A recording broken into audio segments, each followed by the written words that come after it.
The queen rose from her dead father's throne to throw me away, and she did it smiling. She had worn the crown for 1 month. I had held this court together for 10 years. In front of the whole assembly, she stripped me of my title and named me for what she thought I was, a mere interpreter, a liar who had charmed her late father with a clever tongue. She said the word interpreter, the way most people say stain. I stood on that long marble floor and let her finish. I did not kneel lower than I had to. I did not beg. 10 years of keeping my face still in this room had made me good at it, and I spent all of it now because the one thing I would not hand her was the sight of me breaking. Captain Crab laughed first. He had commanded her knights for years and hated me for just as long, and now he had a queen who agreed with him. He called me the nuisance that was finally leaving. The court took its cue from the man with the sword, the way a court always does, and the laughter moved along the walls like a draft. I could have argued. I chose to warn them instead, one time, plainly, because it was true, and it cost me nothing. Your Majesty, I said, if I go, no one left in this palace can speak to the dragons. They will not answer a single command. The room was quiet enough now to hear me. The machines will stop. The cooling under these floors will fail, and by summer, the halls will bake. The iron guards along your walls will freeze where they stand, because the script that wakes them is a language, and I am the last person alive who reads it. I let that sit for a breath. Then I gave them the last one. And the seal on the demon world gate will weaken. It is not a stone you set once and forget. It has to be fed, out loud, in a tongue only I can speak. Take the voice away and the barrier thins. Thin it long enough, and the gate opens. For a moment, nobody moved. Then Mary laughed in my face. She called it a bluff, the last trick of a cornered con man, and told me plainly that with me gone, nothing at all would change. Crab agreed with everything she said and added nothing of his own, the way he always did. They truly could not imagine it. To them, a translator was a servant who stood behind the throne and moved his mouth. They had lived their whole lives inside a machine and never once wondered who was speaking to it. I looked at the two of them laughing on an inherited throne, and I understood that no warning I gave would ever land, because they did not believe the thing they were standing on was real. So I stopped talking. Mary flicked her hand, and the knights closed on me. They gave me no time to pack. Not my notebooks, not a decade of research, not so much as a change of clothes. 2 knights took me by the arms and walked me out through the front of the palace where the whole court could watch. And then I was in a carriage with bars on the windows rolling east. I tried once more on the road. I told the knights riding beside me that the seal would not hold without a voice to feed it, that they should carry that message back before it was too late. One of them told me to shut my mouth. He said nobody was going to believe such nonsense from a man the queen had already thrown out. He was right about that much. I was a liar now. That had been decided in a marble room, and a decision like that travels faster than the truth. So I watched the capital shrink behind the bars and said nothing else. 3 days the carriage rolled, east and then north, until the farms thinned and the villages stopped, and the green went out of the land like a color draining. They stopped at the edge of the map, where the grass gives up and the dirt takes over, and they put me out. Beyond the Great Wall, the unexplored lands, where the kingdom sends what it does not want and never asks after it again. One of them told me not to come back. Then the carriage turned around, and I stood alone in the dust and watched it go. And here is the strange thing. I waited for the grief to arrive, and it did not come. What came instead was relief. Quiet, enormous, private relief, rising up in me like a breath I had been holding for 10 years and finally got to let go. For the first time since I was a boy of 10, no one owned my tongue but me. No queen, no court, no bell in the dark calling me down to translate for people who could not be bothered to learn my name. I had been taken into that palace at 10 years old and worked to the bone for a decade,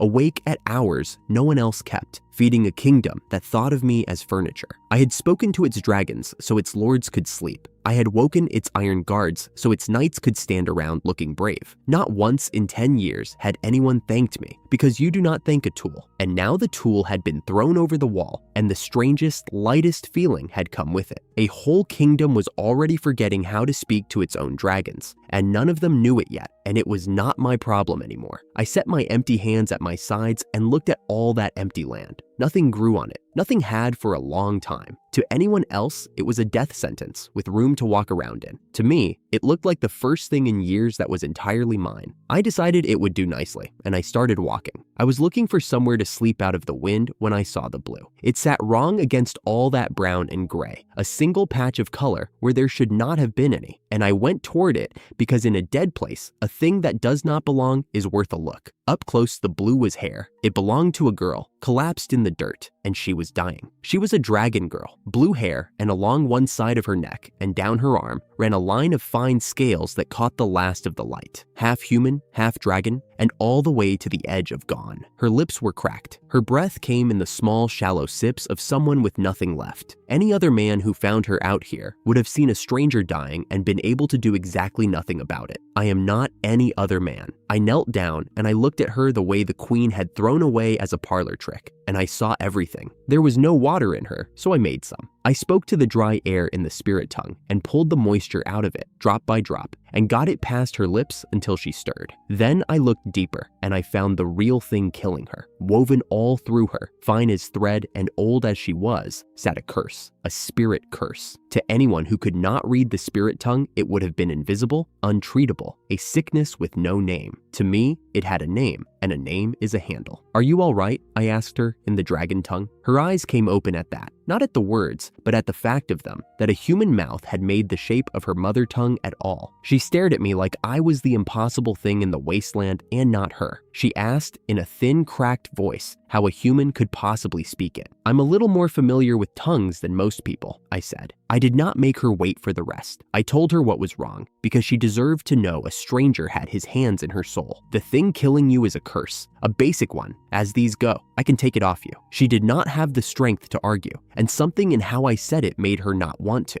So I spoke the unbinding, one long, clean line of the spirit tongue, and I lifted the curse off her the way you lift a wet cloth off a table. In a single breath, it was gone. Color came back into her by degrees. She sat up, felt the absence of a weight she had carried since before she was born, and started thanking me over and over. In a rush, she could not stop. She told me her name was Iris and asked mine. I told her. She said she had been born already cursed, hatched with it inside her, and had come down out of the mountains alone until her body simply quit in the dirt where I found her. Then she asked, warm and careful, how a man like me had ended up out here. So I told her the plain version, without the ache in it, that the kingdom had decided it had no use for me, that I had decided that suited me fine. That was when the gratitude turned to fire. She got angry on my behalf, truly angry, her hands balled in the dirt, that anyone alive could look at what I could do and throw it into the wasteland like garbage. She had known me for the length of one healing, and she was ready to hate a queen she would never meet, on my account. And I felt something loosen in my chest that I had kept folded away for 10 years. Because in all that time, through every cold room and every unthanked night, not one person had ever once been angry for me. I had done the anger alone, quietly, and put it away each morning. Now, a half-dragon girl I had pulled out of the dirt was holding one end of it, and it weighed less than it ever had. I told her I meant to live well out here, regardless of what a queen thought. Iris pushed herself up onto her knees in front of me, this girl I had known for the length of a sunset, and asked to stay, to serve me, she said, to repay the life I had handed back to her. Her kind hold a debt like that close to sacred, and I could see she would not be talked out of it. I could have told her she owed me nothing. Instead, I looked at her, the first person in the emptiest place in the world who had seen me and been glad. And I said yes. The kingdom behind me was already going quiet, one dragon at a time, and did not know it. In front of me, the land was barren, and the light was almost gone. But I was not standing in it alone anymore, and that, it turned out, was where everything started. We walked out of the rocks a little after dawn, and by mid-morning, the wasteland gave up on being a wasteland. The dirt softened. A line of green showed ahead, and then the river, wide and slow, cutting a bright seam through flat open ground. I stopped at the edge of it and looked for a long moment. Flat land, fresh water, room enough to build anything a person could want, and no one within 3 days' ride to tell me I couldn't. This will do, I said. Iris turned in a slow circle, taking in all that empty space. Out here, with nothing at all, there's no shelter for miles. There will be in a minute. I crouched and set my palm flat against the bare soil. The old speech for shaping earth is not loud, and it is not a shout of force. It is closer to asking the ground to remember a shape it already knows. I spoke the word for it. Earth mold. The dirt in front of us shivered, then rose. It came up in a smooth, curved sweep, the way water climbs the inside of a bowl, and it kept climbing until it closed over itself into a clean, rounded dome taller than I was. The walls sealed. The surface went smooth as poured clay. Where there had been flat, empty plain, there was now a house, a door already shaped into its front, and the whole thing had taken about as long as it takes to say so.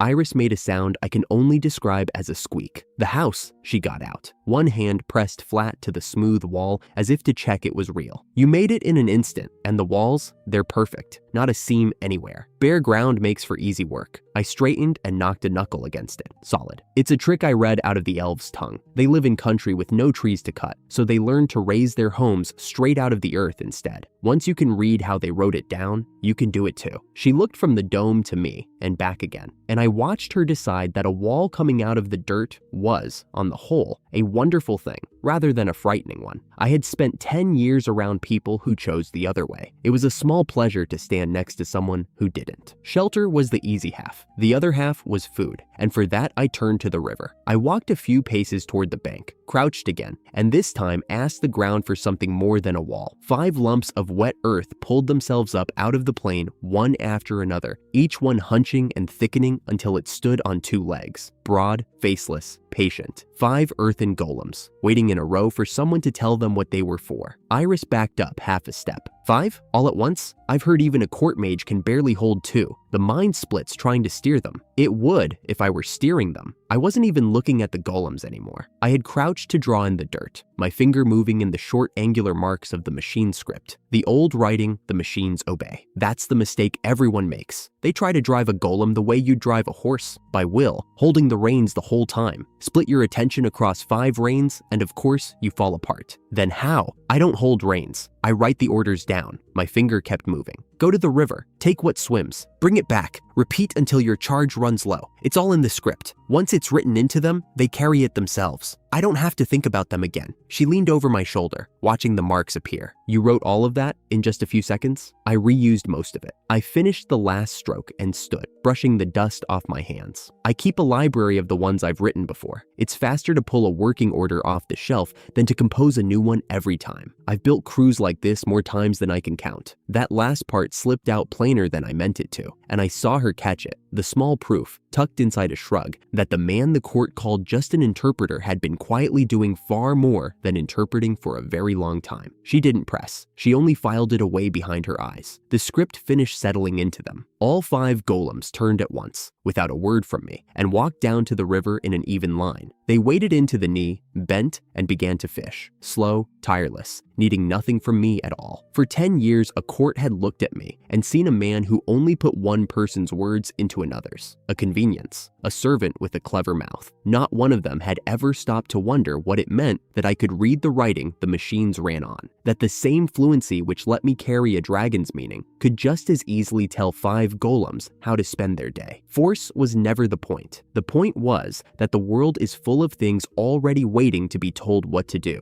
if you happen to speak the language they were built in. I did. That was the whole trick, and they'd thrown it away thinking it was small. I sat down in the grass and watched my workforce work. They'll go until their charge is spent, I said, which means we get to do nothing. Sit, we've earned an easy afternoon. Iris sat down beside me, folded her knees up, and watched the golems haul fish onto the bank in a growing silver pile. For a while, she said nothing. She just looked at the house, at the crew, at the plane that had been empty this morning and now had a home and a working harvest on it. This morning, there was nothing here, she said finally. By evening, there's a house and food and hands to catch it. And you did all of it just by knowing the right words. That's most of what any of it is. Knowing what to say to the thing in front of you. She was quiet another moment. Then she said the thing I would think about a great deal later, though I brushed it off at the time. Master, a tongue like yours, you wouldn't have to stop at a house. She swept a hand across the plain, and I could tell she was seeing something on it that wasn't there yet. Walls, fields, streets. People who'd never have to be afraid. With what you can do, you could build a whole kingdom out here. A real one. I laughed, low, and shook my head. I've had my fill of kingdoms. I gave one 10 years, and it gave me a carriage to the edge of the map. I looked at the dome, the river, the pile of fish stacking up on the bank. A kingdom means people to answer to.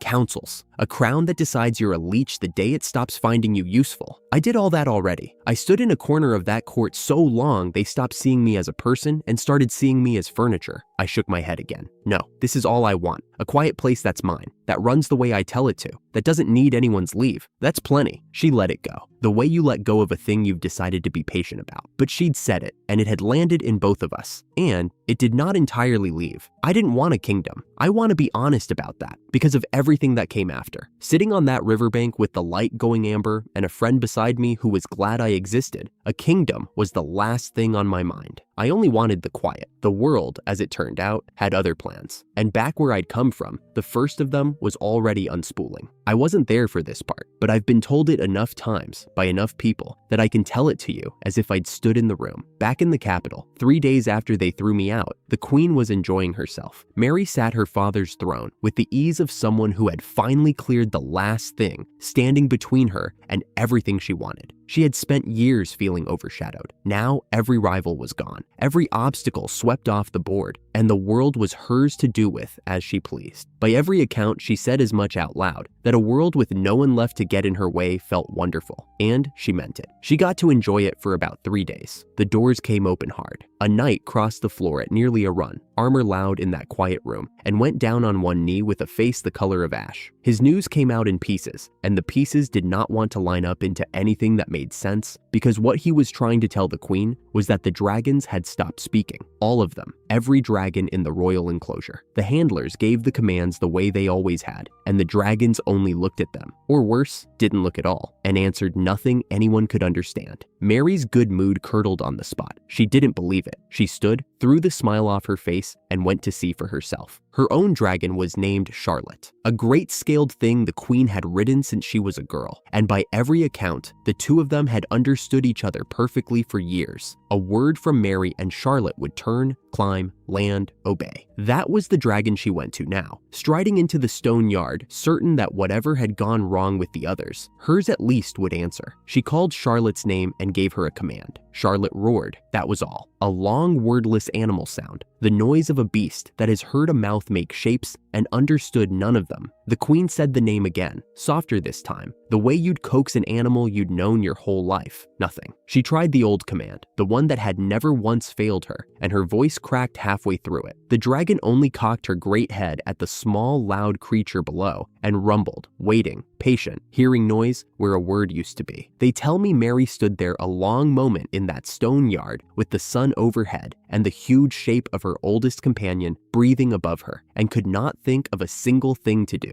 She had ridden Charlotte since she was a girl. She had told herself the bond was hers, earned, real, and now she was shouting up at a wall of scales that could not tell her voice from the wind, and every second of silence made the yard feel a little larger and a little colder around her. For the first time in her life, she could not reach the one thing she'd been surest of. The dragon keeper had followed her out, and he was shaking before she even turned on him. He knew dragon lore better than anyone in that court, which meant he was the one who had to say the thing no one wanted to say to her. He told her, as gently as fear would let him, that the dragons had never spoken human words. Not once. Not to her, not to her father, not to anyone. Dragons spoke only the dragon tongue, the old speech, and they always had. Mary didn't understand him, so he made himself say the rest. Every time the court had seemed to speak with a dragon, every command that landed, every beast that obeyed. It had never been the queen's doing, or the handlers, or anyone's in that palace. It had been my gift, the all-tongue, quietly laid over the whole court, letting every ear in the room understand the dragon tongue, and every dragon understand them back. It had covered all of them at once, for years, so smoothly that not one of them ever noticed it was there. And 3 days ago, they had put the gift in a carriage and sent it to the edge of the map. I would have given a great deal to see her face when it landed. By every account, the color went out of it slowly, from the top down, like water draining from a glass. She had stood in that same finery a few days earlier and called me a leech in front of her whole court, cut away a useless man who did nothing anyone else couldn't do.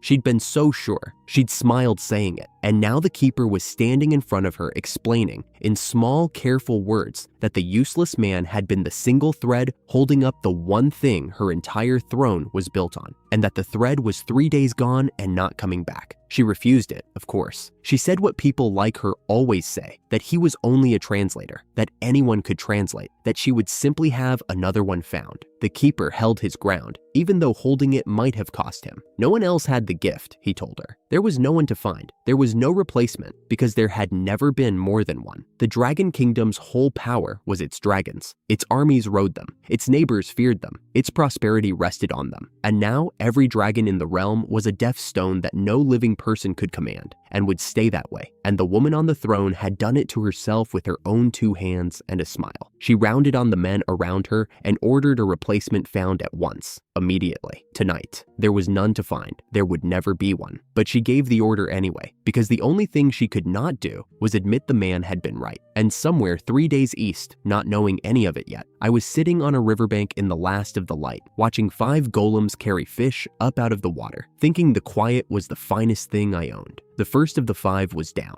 The dragons had gone silent, exactly as I'd warned them they would. 4 more were still standing. She just didn't know it yet. I wasn't in the throne room the day it started to cook, but I've had it told to me enough times since that I can walk you through it like I was standing at the queen's shoulder. It began with the dragons. A few days after they marched me out the gate, every dragon in the realm went quiet to its rider. Not dead, not gone, just silent, answering good clean commands with a blank stare or a roar. The riders had never learned the dragon tongue. They never had to. For 10 years I stood between them and translated, and none of them ever once noticed the bridge they were walking on. So the ministers went hunting for another bridge. What they found was a handful of old scholars who half remembered fragments of the ancient dragon speech, enough to maybe teach a knight the basics. Given years, Mary asked if the knights could learn it by tomorrow morning. The scholars said a tongue could not be mastered in a single day, and she looked at them like they'd insulted her. Then she asked the real question. Was there anyone else in the whole kingdom who could do what that fool did? Anyone with a gift like the all-tongue? And the room went still, because every minister in it knew the answer was no one, and not one of them was brave enough to say the word out loud. She called them a court of fools. She was still saying it when the heat came. It crept up slow at first, the way a closed room warms in summer. Then it kept climbing, past comfortable, past warm, until the queen was sweating through her collar on her own throne, and the ministers were pulling at theirs. Mary demanded to know why. Why could her court not keep a single room cool? A minister went to his knees and told her the palace cooling had stopped. She told him to start it again, and I'm told her voice had gone very quiet by then,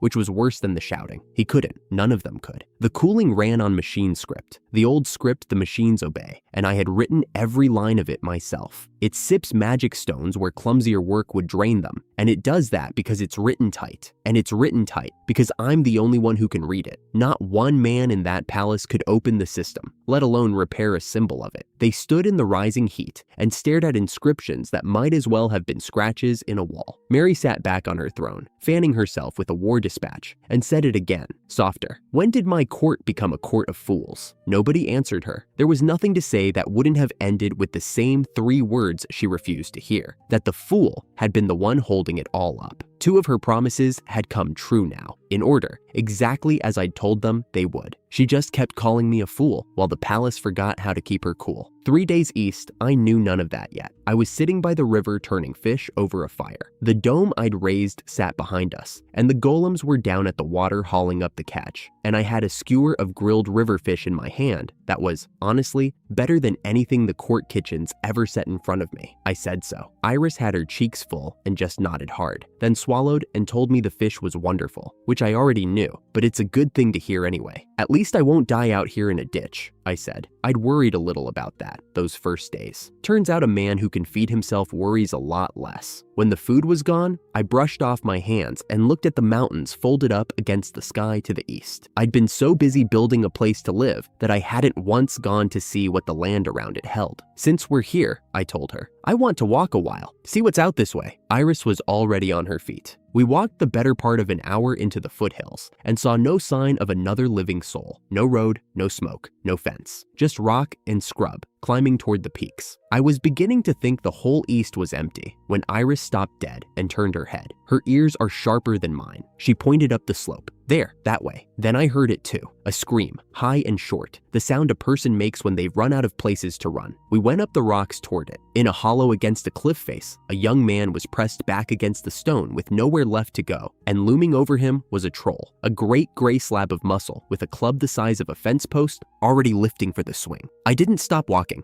I raised one hand and spoke the words, "Fire lance." A spear of white fire crossed the hollow and the troll went down and did not get up. It was over before the club finished its arc. I've never enjoyed that part, so I don't linger on it. One strike, one breath, done. The young man slid down the rock, shaking, staring past me at where the troll had been. "Are you all right?" I asked, and went to help him up. He was, mostly. And now that he wasn't about to die, I could see him properly. Pointed ears poking up through his hair, and a tail gone bottle brush stiff with fright. A werewolf, a half-human. He couldn't stop thanking me. "You saved my life," he got out. "To finish a troll in a single blow. I've heard the Royal Knights can't even do that easily. Without you, I'd be dead." I told him it was nothing, because it more or less was. Then I asked the thing I'd been wondering all afternoon. "Did anyone actually live out this far?" His name was Cain, he said, and he lived deep in the mountains, because trolls came down to the river and it wasn't safe below. The only folk in these hills were half-humans, people the kingdom had driven out, same as it drives out everything it decides it doesn't want. I knew that walk. I'd taken it myself 3 days ago, out of Palace Gate. "If it's not too much trouble," I said, "would you take me to meet them?" He hesitated, warned me the village was poor, that they had little to offer a guest. I told him I hadn't come for offerings, so he nodded and led us up into the rock. The way in was a single gap in the rock, so tight we went through it one at a time. On the far side, the cliffs opened into a bowl of shadow, and tucked into it was a village, a scatter of houses built from hardened clay, since there was no wood up here to build with. Maybe 20 households, no more. It was the kind of place you could walk past 100 times and never find. A woman met us at the gap, took one look at Cain, and hurried over. She asked who the two strangers were, wary the way people get when strangers are rare and rarely good news. Cain told her. A troll had him cornered out by the rocks, and these two had saved his life. The wariness went out of her all at once. She turned to me and Iris and thanked us. Thanked us for looking after Cain, over and over. The way you thank someone when the person they saved is one of the few you've got left. Then she called for the chief. The chief was a man named Austin. He looked young in the face, though something in his eyes put him closer to 40, and those eyes were tired in a way that comes from carrying people who are running out of things to live on. Cain told him the same story, cornered by a troll, saved, and asked that the village offer us a meal in thanks. Austin thanked me quietly, and then,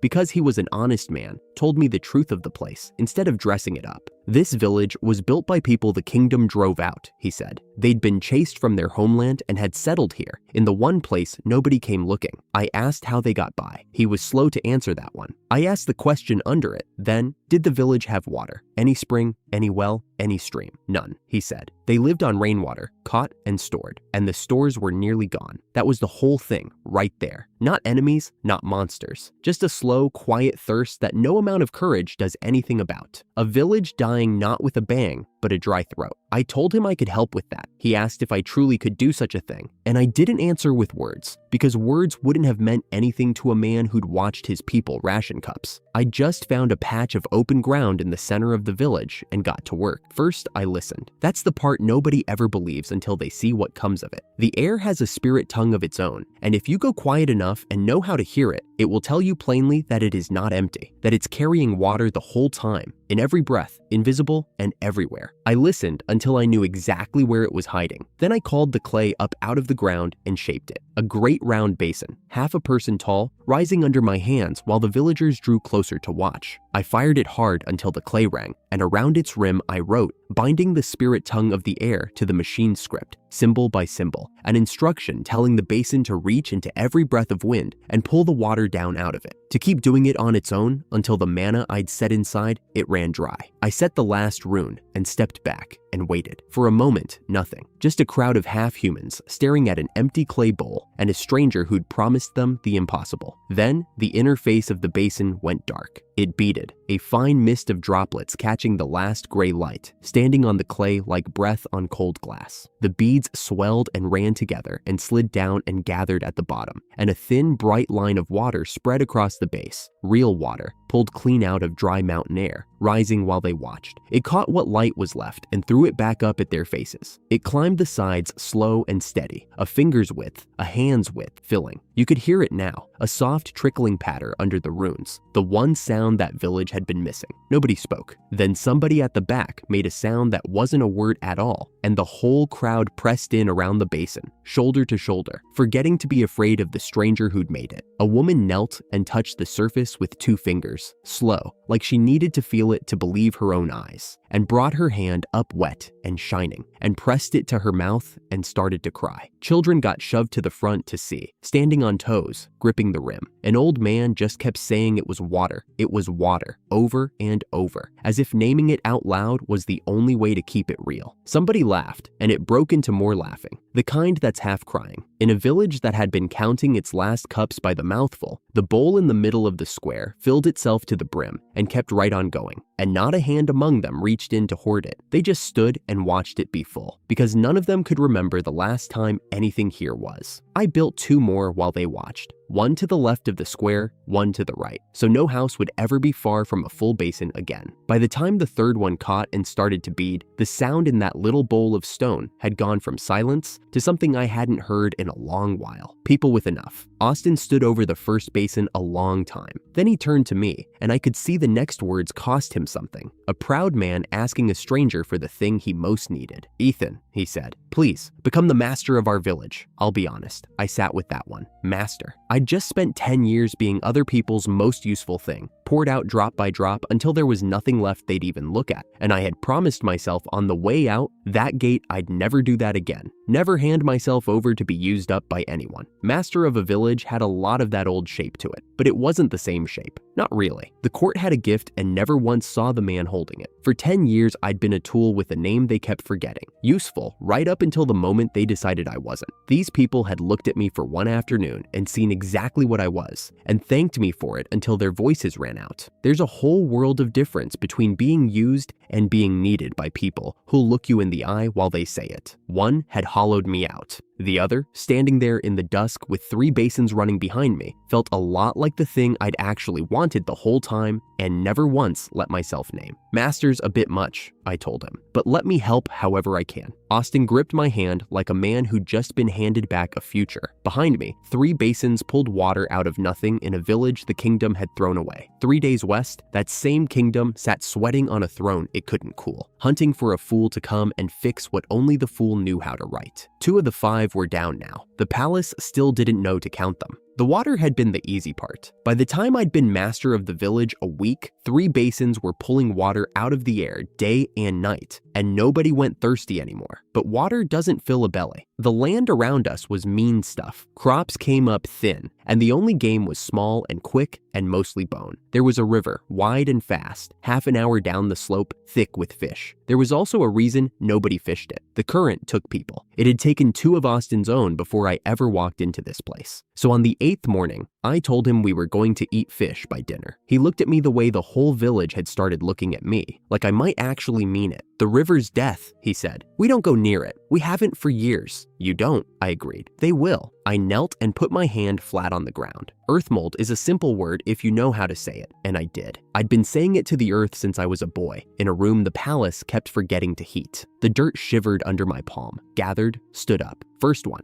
a blunt figure of packed clay and river stone, shoulders like a doorway, no real face to speak of. Then another beside it. Then more, hauling themselves out of the ground one after another, until 20 of them stood in a row across the village center, patient as fence posts, waiting to be told what they were for. That was the part nobody at the palace had ever understood about the work. A golem isn't strong because you shout at it. A golem is strong because somebody wrote it clearly. So I walked down the line and did the writing. Machine script, the old builder's tongue, the language the constructs actually think in, traced along each broad chest while the clay was still soft. Go down to the river, take fish from the water, do not go under, carry the fish back here. And then a second set of lines, because I was already thinking past one dinner. On the way home, dig the black soil out of the bank and bring that too. Riverbank dirt is rich. Our fields were starving for exactly that. 20 times I wrote it out. Then I stepped back, spoke the wake word, and 20 clay backs turned at once and started down the slope toward the water that had never once given this village anything but grief. Iris watched them go from the top of a basin wall, chin on her knees, the trailing edge of blue scale at her neck catching the light. "You could have made 2, she said. "You made 20. 20 eat faster." She slid me a look. "You're showing off." I didn't bother arguing it. That was the strange good thing about this place. There was nobody left standing standing over me to punish me for doing the work well. Austin just watched his 20 impossible servants march off to rob a river that had been robbing him for a decade and said nothing at all because there was nothing bad left to say. They came back before the light went. You heard them first, 20 sets of stone feet, even as a drumline, climbing the slope. Then you saw what they carried, fish, nets of it slung in their arms, silver and still flapping, more fish than the village had pulled in a whole season. And cradled against each clay chest, a load of black river soil, wet and heavy and rich enough to make a farmer weep into it. The whole village came out to meet them. I watched Cain, the werewolf boy I'd pulled off a troll's path the week before, just stand there with his mouth hanging open while a golem knelt and set a heap of fish down at his feet, careful as a nursemaid. Take as much as you want, I told them. There's more coming tomorrow and the day after that. That pulled a sound out of the crowd. Relief, mostly. It's a particular noise, the one people make when they've been hungry a long while and have just learned they won't be tonight. Then I gave them the other thing, which mattered more. And you don't need me standing here to run them. I turned to the nearest golem and showed them, plain words, my own everyday tongue, no script at all. Dig here, it dug. Stop, it stopped. Carry that over there. It carried it over there. An old man near the front shook his head hard enough to flap his gray ears. The village elder, the one who knew a little magic and trusted it a good deal less. That can't be right, he said. A golem only moves for a man who can read the machine's script. Everyone knows that. It's the first thing you learn. Everyone's right, I said. Usually. These ones I wrote different. I wrote them to listen to anybody who talks to them. He didn't believe a word of it. I could see it sitting on his face. So I stepped back, folded my arms, and left him standing in front of a construct 3 times his weight with the entire village watching him do it. He cleared his throat twice. Then, quiet, half to himself, the way a man tries a lock he's sure is jammed. Fetch some water. The golem turned, walked to the basin, and started hauling water. I have heard a lot of cheering in my time, and nearly all of it was for somebody else. The noise that village threw up when one gray old stranger commanded a stone giant with his own plain voice. That one was mine, that one I got to keep.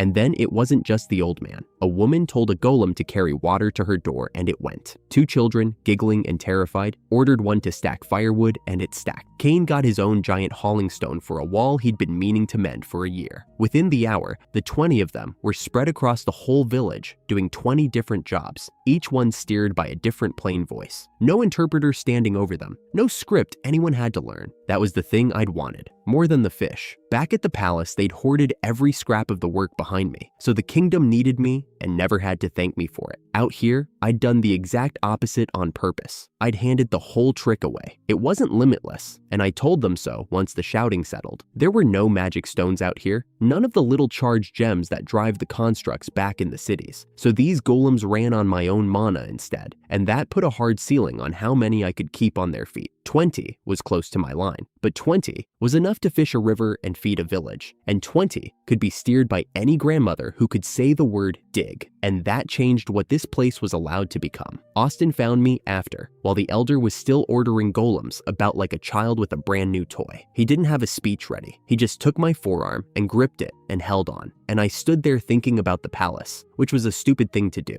so I only did it for a moment. For years, I had written scripts finer than anything in that whole gleaming capital, cooling that sipped mana, guards that ran on a fraction of the stones any other man needed, a whole kingdom quietly balanced on a handful of words only I knew how to set down. And for all those years, the thanks came back as a smaller room, a shorter title, and a queen who couldn't hold my name in her mouth for the length of one sentence. Out here, I raised claymen from dead ground and handed the reins to whoever reached for them, and a weeping old stranger called me master and meant every letter of it. People asked me later, after all of it, whether I ever burned to go back and make that court sorry. The honest answer is that standing there in the dust with Austin's hand locked on my arm, I wasn't thinking about them at all. Getting thrown out of that palace was the best thing that ever happened to me. If they'd sent me a bill for it, I'd have paid it and thanked them. They were about to send me something else instead. I wasn't there for any of this, but I've had it told to me so many times since, by people who were, that I could walk you across that throne room with my eyes shut. 3 days west, the kingdom I had stopped thinking about could think of nothing but me. It started small, the way these things always do. A report here, a report there. The dragons still wouldn't answer a soul. That was the first thing to break. the week I left, and nobody had come close to mending it. The throne room still couldn't be cooled. That was the second. And Queen Mary was still sweating through every audience because the cooling ran on a script no living person but me could read. 2 failures already on the books, and the court had learned to carry each new one to her the way you carry bad news to a thing that bites, quickly, from a safe distance. The third one, they had no way to soften. It was Captain Crab who had to stand up and say it, and by every account, the man did not enjoy a second of it. For 30 years, he had told that court the palace was safe because his royal guards never slept. The Iron Men, machine-driven, ranked steel constructs standing at every gate of the palace and the capital both. The kingdom's shield, his whole name rested on them. That morning, they had stopped, every last one, frozen mid-stride at their posts, cold as gravestones, and the palace at their backs standing wide open to anyone who felt like strolling in. Crab bluffed at first, barked that it was a passing fault, that his men would have them marching again by evening. Then his men reported back, and the bluster went out of him like air out of a slit skin,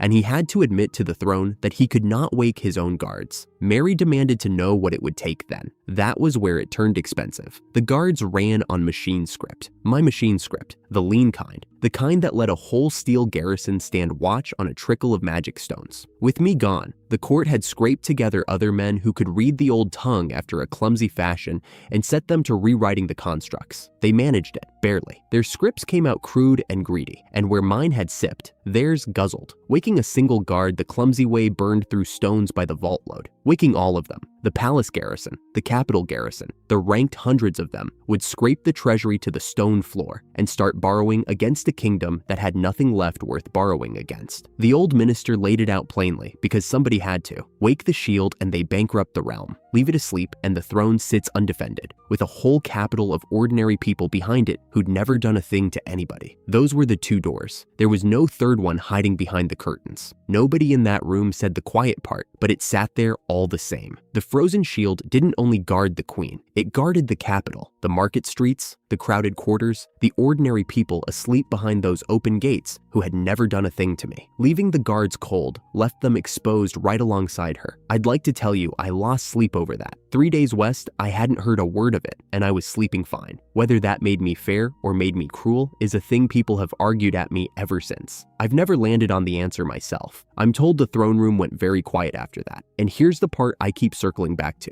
Every man standing in that room knew the same single fact, and not one of them would put it into words. The guards, the cooling, the dragons, all of it had been running for years on one interpreter's hand, and they had voted that interpreter out the door with the whole court clapping. And now the bill had landed all at once, and there wasn't a purse in the realm deep enough to cover it. Mary knew it better than any of them. And Mary, sweating on a throne she couldn't cool, staring down a treasury she couldn't open, and a palace she couldn't defend, did the thing proud people do when the fault turns out to be a mirror. She went looking for another face to nail it to. It was that incompetent interpreter's doing, she said. Every last piece of it. The man had thrown her whole palace into chaos on his way out the gate, as though I'd reached back and sabotaged the place by the treacherous act of simply not being in it anymore. A grave crime, she called it, deliberate, beyond forgiving. And then she gave the order that would drop the 2 of us into the same room again. Bring him in, she said. Summon the incompetent interpreter to the palace to answer for what he has done. 3 of the 5 were down now, the dragons, the cooling, and the shield. The queen still hadn't learned to count them. She was too busy blaming the one man who could. But for the first time, she had said the word that would bring the whole reckoning to her own door, dressed up as a summons and a charge. She'd said his name and the word come in the same breath, and a rider was already saddling to carry it west. The golems came back from the river before I had finished my breakfast, their clay arms full of fish and their feet caked to the knee in the black soil I had sent them to fetch. A few days of that and the fields no longer looked like something the land was ashamed of. Green was coming up in rows. A boy walked one of my golems past me by voice alone, telling it where to dig, and it dug. I sat on an overturned crate and watched the village eat. That was the whole of my ambition that morning. It was enough. Then a woman came running across the yard with her shawl half off her shoulder, and I knew before she opened her mouth that the piece was about to end. "There's a man at the gate," she said, breathless, gripping the edge of my crate. "A king's man, armor and all. He asked for you by name." I set down my bowl. Iris was already on her feet beside me, blue hair catching the light, the scales at her neck bristling the way they did when she smelled trouble coming. The knight was waiting at the mouth of the village with one hand on his sword and his eyes going everywhere at once, at the golems, at the wolf-eared children, at all of it. He did not belong here, and he knew it. When he saw me, he straightened into the posture they teach them, the one that is supposed to make a summons feel like a fist. "Ethan," he said, "by order of Her Majesty the Queen, report to the capital at once. You are to answer for the shoddy work you left behind in the palace." Shoddy work? I almost laughed. The woman had followed me. She stepped half in front of me, small and furious, her voice climbing. "But why? What could they want from him now? He's ours." She looked back at me, frightened. "You don't have to go. You don't owe them anything." She was right about the second part. She was wrong to be afraid. I put a hand on her shoulder and moved her gently aside. "It's all right," I told her. "I'll go. There's one thing there I've been meaning to hand back." The knight expected me to walk to a horse. Instead, Iris stepped out past the last house, planted her bare feet in the dirt, and asked if she could carry me. "It's my first time carrying anyone," she said, and there was a shyness under it even then. "But if my first is you, master, then gladly." She changed the way weather changes. One breath a girl, the next a wall of pale blue moving up into the sky, twice the size she had ever shown me, wings unfolding until they threw the whole village into shade. The knight sat down hard in the dust. He did not decide to. His legs simply left him. I climbed onto her back, found the ridge of scale that fit my hands, and told her the capital. We went up. The frontier fell away beneath us, the black fields and the drying racks and the small brave green of it shrinking to a smudge, and then even that was gone under cloud. Behind us, the knight was still sitting where he had landed, mouth open, watching the man he had come to fetch fly off on the thing his queen could no longer command. I looked ahead instead of back. Somewhere past the horizon, a throne was waiting, and a woman on it who thought she had summoned a servant. They had aired the throne room for me, which is to say, they had failed to.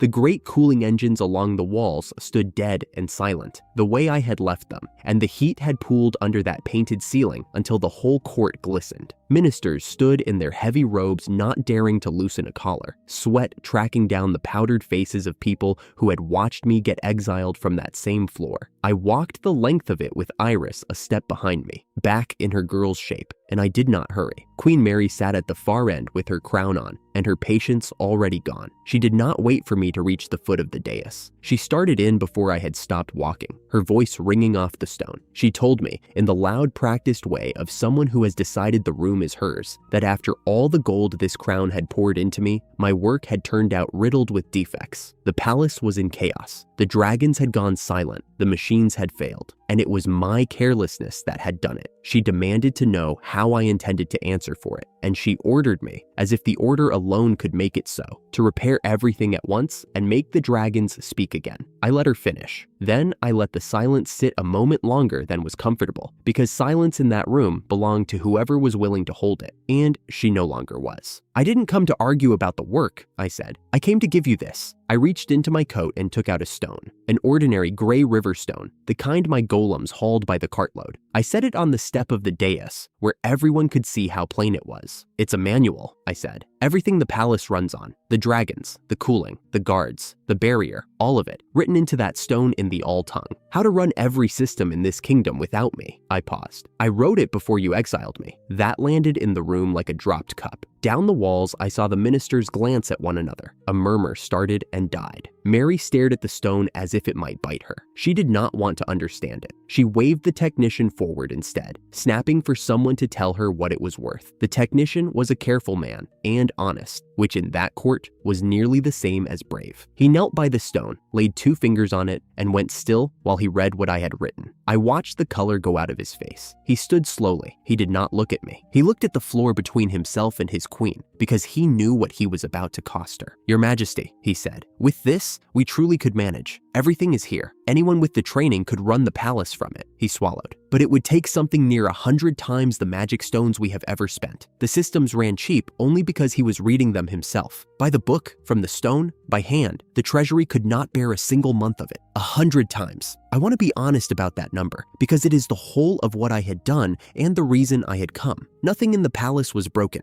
Nothing was shoddy. Everything they had leaned on for years had cost them almost nothing because it had cost me instead my hands and my reading and my voice, given cheap and taken cheaper. The moment I stopped, the true price came due. The stone in front of them was not a repair. It was an invoice. It said, in her own technician's mouth, what none of them had been willing to say aloud, that they had thrown away the one thing the kingdom could not afford to replace. Mary understood it now. I watched her understand it. The demand went out of her face, and something worse came into it. The look of a person doing arithmetic she cannot win. She changed tactics the way cornered people do, all at once and without dignity. The anger folded up, and out came the offer. She would be generous, she said. Magnanimous even. She would forgive the misunderstanding. She would restore me, return my old rank, name me Viscount again, with lands and a stipend and a place at court. And when I did not move, when I only looked at her, she reached higher, because that was the only direction she had left. Not Viscount, Duke, a dukedom, the highest thing her hand could give, if I would only come back and set it all right and be once more hers. The room held its breath, a dukedom. Half those ministers had bled their whole lives for a tenth of it, and here it was, thrown at the interpreter she had exiled to a wasteland, thrown because she was drowning. I thought about the last time I had stood before this dais. There had been no offer that day. They had read the exile order out to a full court, stripped the Viscount's ring off my finger, and put me in a carriage with one bag and a 3-day ride to the end of the map. She had not looked up from her own hand while they did it, not once. She could give me a dukedom now, in front of everyone,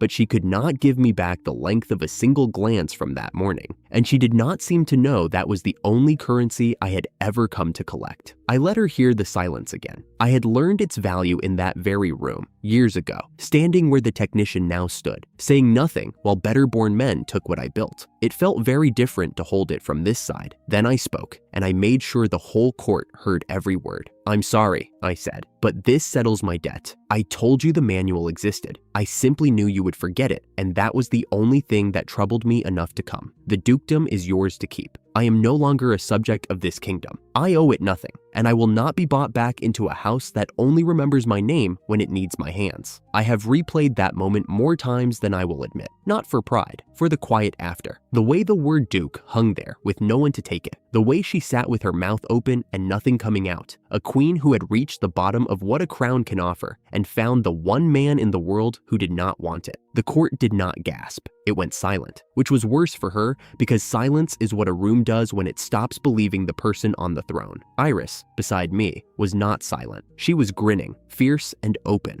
and she made no effort to hide it. I turned to leave. I had said the only thing I came to say, and I saw no reason to say more. Mary would not let me have the door. She could not answer me with words, so she reached for the one language she still trusted. She called her knights. I heard the order snap out behind me, and I heard the armor answer it. Boots on stone, steel coming loose from scabbards, the whole guard of the throne room moving to put itself between me and the exit. One of them shouted the challenge they are trained to shout, demanding to know who I thought I was. I did not turn around for that. I lifted one hand, read the spirit tongue out of the air the way I had taught myself to read it in exile, and spoke a bind field over the length of the hall. The room stopped. Every knight who had taken a step took no more. They did not fall, they did not cry out, they were not harmed in any way their armor could show. They simply became fixed. One man with his sword half drawn and his arm locked at that angle. Another mid-stride with his weight hung over a foot that would not come down. The whole iron line of them held exactly where the field had caught them. A dozen of the queen's best, and not one could so much as turn his head to watch me pass. I walked between them at a stroll. I checked one blade with a fingertip as I went by, the way you might steady a coat rack, and its owner's eyes tracked me and could do nothing else. I knew the field would ease on its own once I was well clear of the hall, that every man in it would come unstuck in an hour with a sore neck and a story he would never tell straight. I had built it that way on purpose, out west, alone, testing it on nothing but empty air and the patience I suddenly had a great deal of. That is the part I want understood, if any of this is to be understood at all. I did not hurt one of them. I did not need to.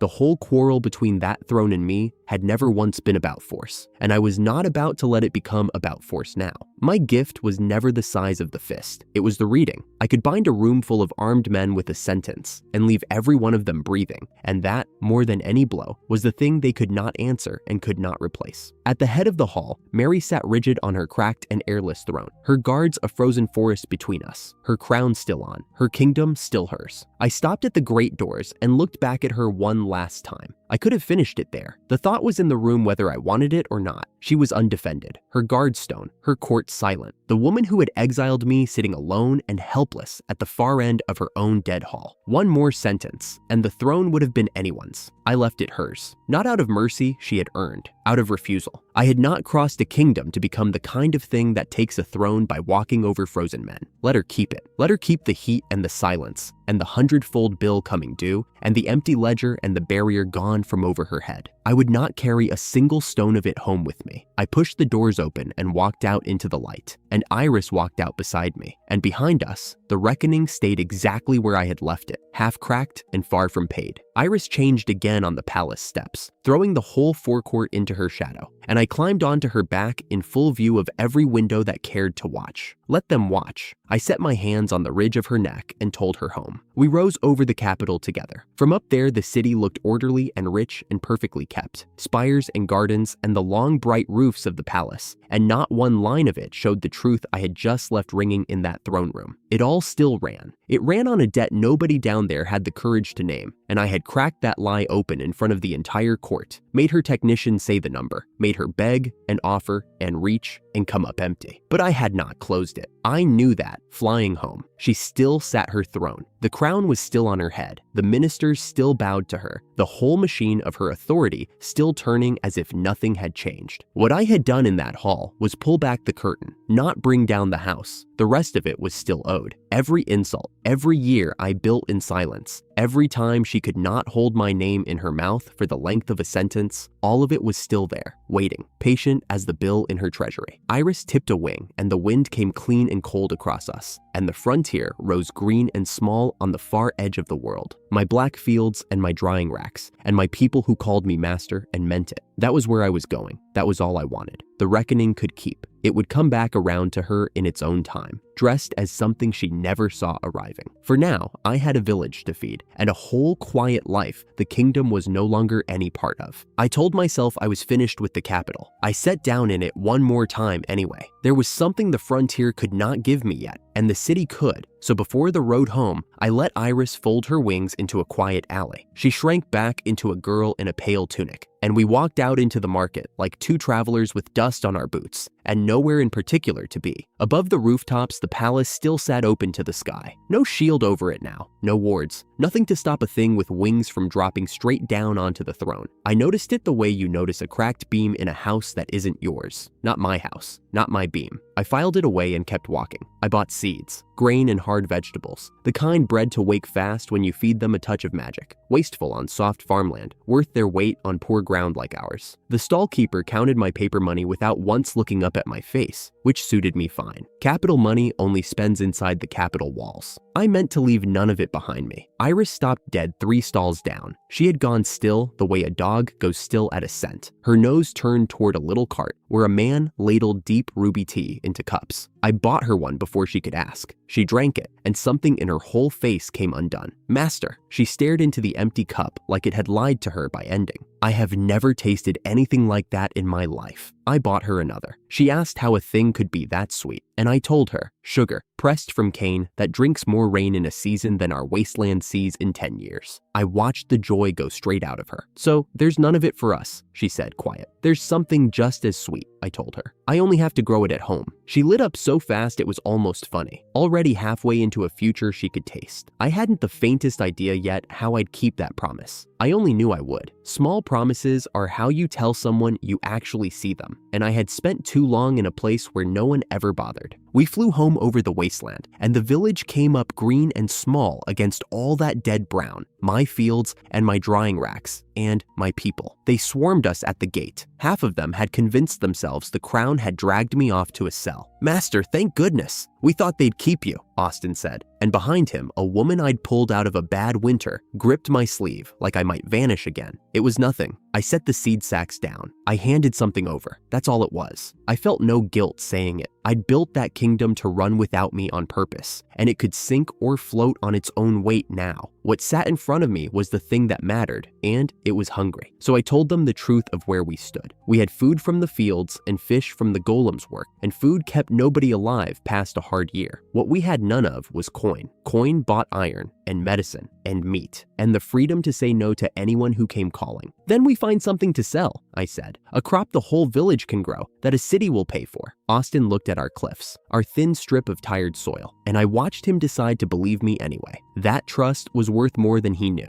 In the morning, we'd go up the mountain, and I'd show them exactly what it was going to be. The plain sat higher than the village, and it was greener than anything for 100 miles. Too green, a deep, wet green with no river to feed it. Iris and Austin and a few of the younger villagers came with me. Kane ranged ahead, ears up, and stopped at the meadow's edge with his nose working. "There's nothing here, master," he said. "I've hunted this ground my whole life. It's bare rock and scrub. There's never been anything to eat up here. There's a feast up here," I told him. "You just never had the eyes for it." I knelt in the grass and read the ground the way I read everything. Not for what it said out loud, but for the older tongue running underneath it, the spirit tongue. The language things are made in before anyone gives them a name. I found the shape of it in the soil, thick and bright. And I did the thing my gift is actually for. I didn't translate it, I opened it. I lent them the name for what stood in front of them, and with the name came the sight. The meadow changed. It didn't grow. It was already there. It had always been there, but between one breath and the next, the whole plain filled in for them. Broad, silver-veined leaves unrolled out of thin air. Vines heavy with fruit, the color of dark honey, climbed rock that a heartbeat ago had been bare. Pale blossoms the size of a fist opened along stems no one had been able to see. A plain they had walked across 100 times, empty every time, stood suddenly waist-deep in a harvest that had been under their feet their entire lives. Kane made a sound like the breath had been punched out of him. Austin just stood there with his mouth open, turning slowly on the spot, looking at ground he thought he'd known. "They were never gone," I said. "Spirit plants. Only the spirits can see them, or someone who can read the tongue they grow in. You can't perceive a thing you have no name for, so I gave you the name." I walked to the center of it, to a low plant with leaves that caught the light like frost, and I crushed one between my fingers and tasted it. Sweeter than sugarcane. Sweeter than anything sold in the capital. It only grows where the spirit power runs strong in the soil, and our valley, it turned out, ran very strong indeed. "Sweet leaf," I said, and I said it like a man naming his own fortune, because that's what it was. Iris was already chewing a fruit off the vine, both hands, eyes enormous. "It's sweet, master, it's sweet." The villagers crowded in and tasted for themselves, and one by one, they went quiet in the way that people do when they finally understand that everything is about to change. "We press this into sugar," I told them. "We sell it in a city that has never tasted anything close, and this valley stops being poor." I looked at Kane, still stunned. "You were standing on money. You just needed someone to teach you the word for it." I wasn't there for any of what came next in the capital. I heard it in pieces later, and I put it together the way you finish a story you already know the ending of. While we ate honey off the vine, the city I'd walked out of kept coming apart one quiet system at a time. The cooling engines stayed dead, so the summer sat in the palace like water in a bowl. The golem units in the streets went still where they stood, and no one alive could wake them. The water lines that had run clean for years began to sour and slow, and the men sent to fix them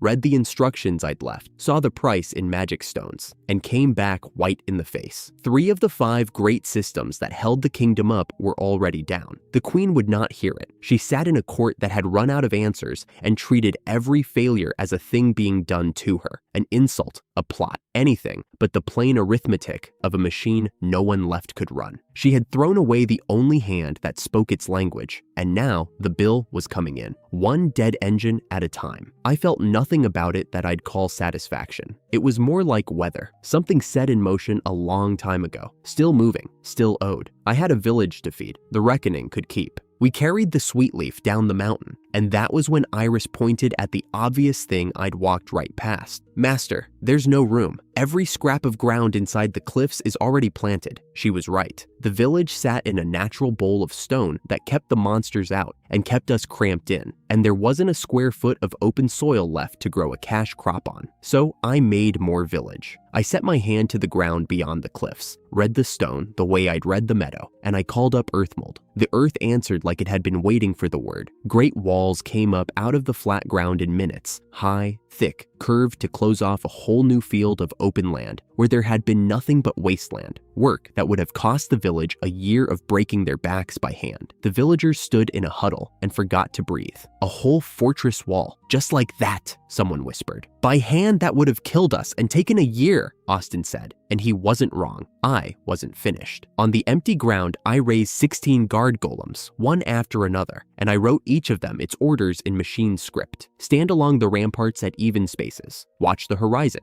Wake for anything that isn't us. Written right, a golem on watch costs almost no magic to keep. It simply stands and waits and never once gets tired or afraid. I set all 16 along the new wall and stepped back. That should keep us safe now, I said. To me, it was an afternoon's work. Simple reading, simple instruction, nothing a court would have clapped for. The villagers looked at me like they were watching a god build the world. I heard the word God pass between two of them and I let it go. I'd raised the walls to guard a harvest. I didn't say the other thing I was thinking, standing there counting my 16 watchmen against all that open horizon, that a valley this rich would not stay a secret, and that walls get built for the day someone comes to take what's behind them. Then we planted the sweet leaf, every last cutting, in the new black field inside my new wall. The land ran so strong with mana that the sweet leaf didn't take a season. It took a month. Inside 4 weeks, the cuttings had shot up into full rows, silver leaves and honey dark fruit crowding the new field to the wall. The villagers walked the rows the first morning it fruited and couldn't believe it had come so fast. I could. I'd felt how strong the soil ran the day I named it. We brought in the first harvest by hand. I filled a clay pot with water, warmed it with the smallest touch of fire lance, and steeped the leaves and crushed fruit together the way the capital steeped its precious cane,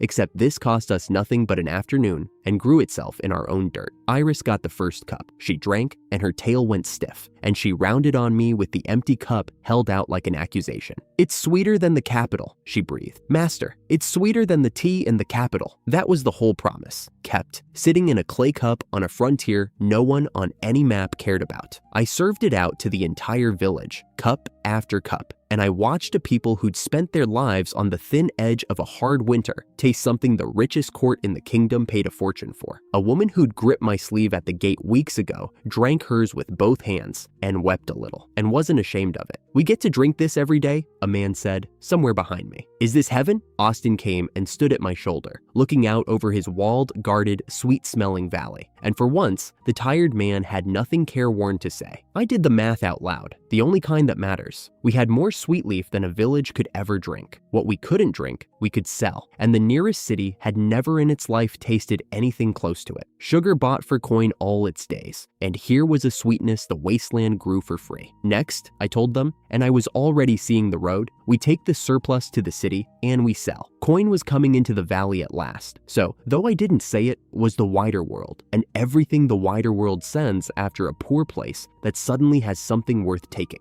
We had grown more sweet leaf than a village could ever drink, so I did the only sensible thing with the surplus. I loaded the extra into baskets, lashed them down tight, and climbed onto Iris's back. She took the sky in one beat of those wide blue wings, and the wasteland fell away under us like a poured out cup. From up there, my walled little valley looked like a green coin dropped on gray stone. Everything else was dust to the edge of sight. The nearest city sat a day's walk off and an hour's flight. It grew out of the haze slowly. Gray ramparts, square towers, a gate like a closed mouth. Good walls, high ones. Someone had spent real coin teaching that city to fear the road. I looked for what they feared the sky, and found nothing. No spotters on the towers with their eyes turned up. No bolt throwers angled at the clouds. No ward, no net, no signal horn. A whole city built to stop men on foot, and open as a dinner plate to anything that came down from above. I was sitting on a dragon, watching it not notice a dragon. It was not my problem. I had stopped keeping the Dragon Kingdom's problems years ago, on a day it had made very clear which of us was worth keeping. So I filed the thought away where I put all the kingdom's soft spots, and I told Iris to set us down outside the gate, well clear, where a landing wouldn't start a panic. "They really can't see us coming," she said, delighted, as the ground rushed up. "No," I said. "Nobody out here can." I didn't know yet how true that cut both ways. Iris folded herself back into a girl at the tree line, and we walked in through the gate like anyone else, 2 travelers and a stack of baskets. Inside, I asked around, It took one afternoon and a few questions to land on a single name, Conrad. If sugar moved through this city, it moved through Conrad. The man traded it by the wagon load, sold it on to buyers past the border, and lived behind a wall of his own on the best street in town. His gate was iron,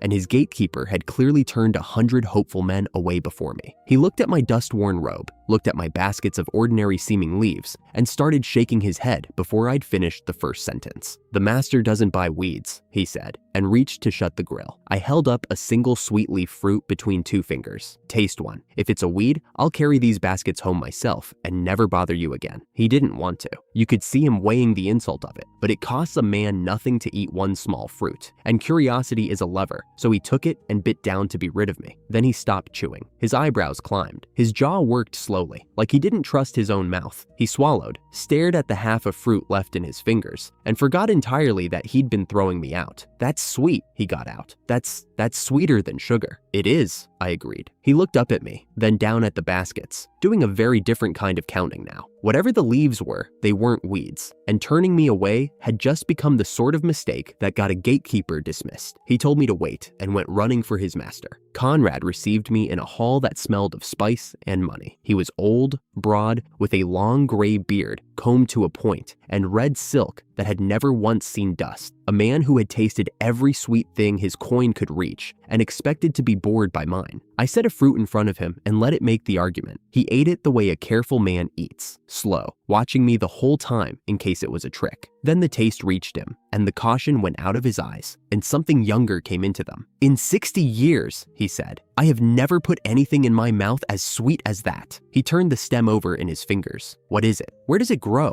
What poison rides with it?" "None," I told him. I ate one myself in front of him to prove it, and I told him the useful part, that the fruit could be pressed and refined into blocks, the same as cane sugar, only cheaper to make and sweeter in the cup. A merchant who traded sugar could sell this in sugar's place and undercut every rival in the city. I watched him do the arithmetic. It didn't take him long. A shrewd man rarely needs the sum spelled out. He only needs to see the shape of it, and the shape of this was a mountain of coin. "How much can you bring me?" he asked. "How much can you buy?" Conrad laughed, a real one, and slapped the table. "All of it," he said. "Every basket, every harvest, everything you can grow. Name a fair price, and we shake on it now, before you're fool enough to find another buyer." So we shook on it. The exiled interpreter, the man the kingdom had thrown away as useless, had just cornered the sweetest market in the region with a crop no rival could so much as see to steal. And it had cost me one afternoon and one honest taste. Then the coin came home, and I let myself stand in it a while. I had watched this village starve. I had pulled a woman through a winter on thin soup and thinner hope. Watched children go to sleep quiet because crying cost strength they didn't have. That was the place the wagons started rolling into now. Real meat came first, not snared scraps, proper cuts, salted and fresh both, more than they could eat before it turned, which after years of never enough was its own kind of miracle. Then cloth. The whole village had worn the same patched hides so long the patches had patches. Now there were bolts of new fabric, dyed colors these people had never owned, and the women cut and sewed late into the night and laughed doing it. Tools followed. Real iron, not their chipped hand-me-downs. Nails, needles, a cooking pot that didn't leak. Small things, and every one of them a wall against a bad day that used to have no wall at all. And coin, actual coin, in hands that had bartered their whole lives because there had never been any. Austin turned a stack of it over like he didn't quite believe it would still be there in the morning. "A season ago," he said, "we were rationing roots. Now the young ones are complaining they're bored of meat." He shook his graying head. I didn't know that was a thing a person could complain about. The woman I'd carried through the winter stopped me in the lane one evening in a dress with no patches on it at all. She didn't have a speech. She just held my sleeve a moment, the way she had at the gate that day she'd feared I'd been taken. And this time, she was smiling. I had wanted one quiet home where the people saw each other fed. I stood in the middle of it that evening and, for a little while, wanted nothing else. Conrad came out to see it for himself. A man doesn't stake his trade on a supply he's never laid eyes on, so within the month, his fine carriage came grinding up the frontier road and stopped at my walls. He got down slowly, and he stood there looking, and for a while, the great sugar merchant had nothing to sell and nothing to say. "I rode a day through dead dirt to get here," he finally said. "Rock and dust, and not a blade of green the whole way. I kept thinking my driver had lost the road." He turned a slow circle, taking in the walls, the golems standing their silent watch. the fields breathing out that sweet green smell. And then this, a garden, behind a fortress, in the middle of nothing. The land will grow it, I said. It only needed the right hands. He shook his head like a man who'd stopped trying to explain me to himself. Whatever hands you've got, keep growing, he said, and clapped Austin on the shoulder like an old friend, and meant it. I'll buy till one of us runs out, and it won't be me. It was a good day. 2 men shaking hands over honest work. A village fat and warm behind us. A partnership that would only grow. I didn't see the other man on the ridge. Neither did Conrad, but he saw us. I pieced the rest of it together later, the way you learn about a stone once it's already been thrown at you. There had been a man on the ridge for 2 days, flat on the scrub, still as the rock, a spyglass to one eye, and the whole valley laid out below him. He watched the wagons roll in loaded and roll out empty. He watched Conrad's fine carriage come and go. He counted the walls and marked the golems. And most of all, he watched that impossible green field pour out a crop the whole region was suddenly hungry for. He wasn't looking for beauty, he was pricing it. When he'd seen enough, he backed off the ridge, found his horse, and rode hard for the man who paid him, carrying the one piece of news that would turn my good year into a very bad one. The rumor was true.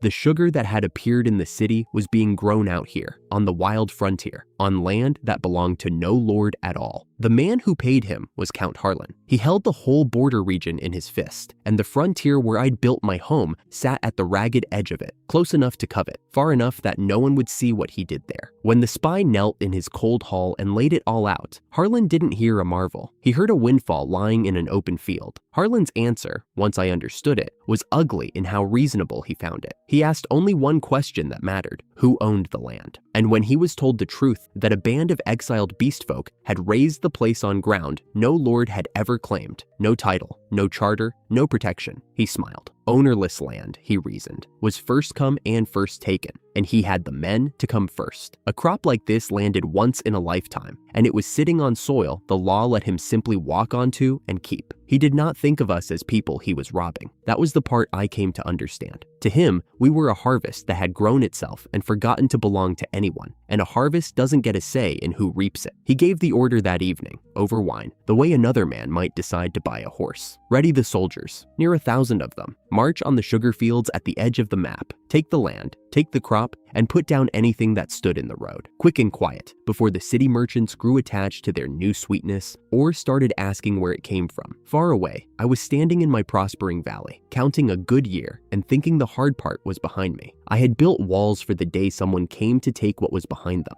I just hadn't heard yet that he was already on his way. Iris came across the square with a basket so full she had to lean back to carry it, and she was grinning like she'd invented food. "Look," she said, tipping it toward me. "Roots, greens, pale gourds, all of it fat and clean. All of this, from the dead ground, from here." A season ago, that same ground had grown nothing but dust. I took a gourd off the top just to feel the weight of it, and I let myself enjoy that for a moment. The village had houses now, real ones with straight walls and doors that shut. Coin moved through it. Nobody was rationing roots. A woman I'd carried through the worst of the winter stopped me in the lane and pressed a warm loaf into my hands. She didn't say much. She didn't have to. There's a particular quiet that comes over a place when the people in it are no longer afraid of running out. Then one of the watch golems turned its head. It stood at the corner of the square where I'd set it, a squat thing of packed earth and stone with the machine script cut into its chest, and it had not moved in weeks. Now it swung its blunt head slow toward the north road, the way a dog lifts its ears before you hear anything. I'd built 16 of them to read the land and pass what they read back to me. This one had found something worth passing. Iris felt me go still. The basket lowered. Austin came at a dead run from the gate a breath later, his chief's sash flapping, his ears pinned flat back against his head. "They're coming," he got out. "From the city. Soldiers. A column of them." He stopped, chest heaving, and made himself say the number. "Count Harlan's banner, near 1,000 men." The word 1,000 went through the square like a crack through ice. People I'd fed all winter went white. Somebody dropped a bucket. The woman with the loaf pulled her children in against her legs. I heard the questions start up all around me, low and climbing. Where do we go? Where could we even run? Who wins against 1,000? "Nobody runs," I said. I didn't shout it. I said it flat, the way you'd tell someone the sun was up, and the flatness did more than a shout would have. "You built these walls. You stay behind them." Austin caught my arm. His voice dropped so only I could hear it. "You mean to face 1,000 men, the two of you. I mean to handle it, I said. Same as everything else. He looked at me a long moment. Then, to his credit, he let go of my arm and squared his shoulders. He didn't argue. He trusted me past the point where trust is comfortable, and that is its own kind of courage. Hold the gate, I told him. Put the golems across it and keep everyone behind it. Whatever you see out there, you do not open it and you do not come out. Understand me? I understand. He was already turning, already barking the villagers into order.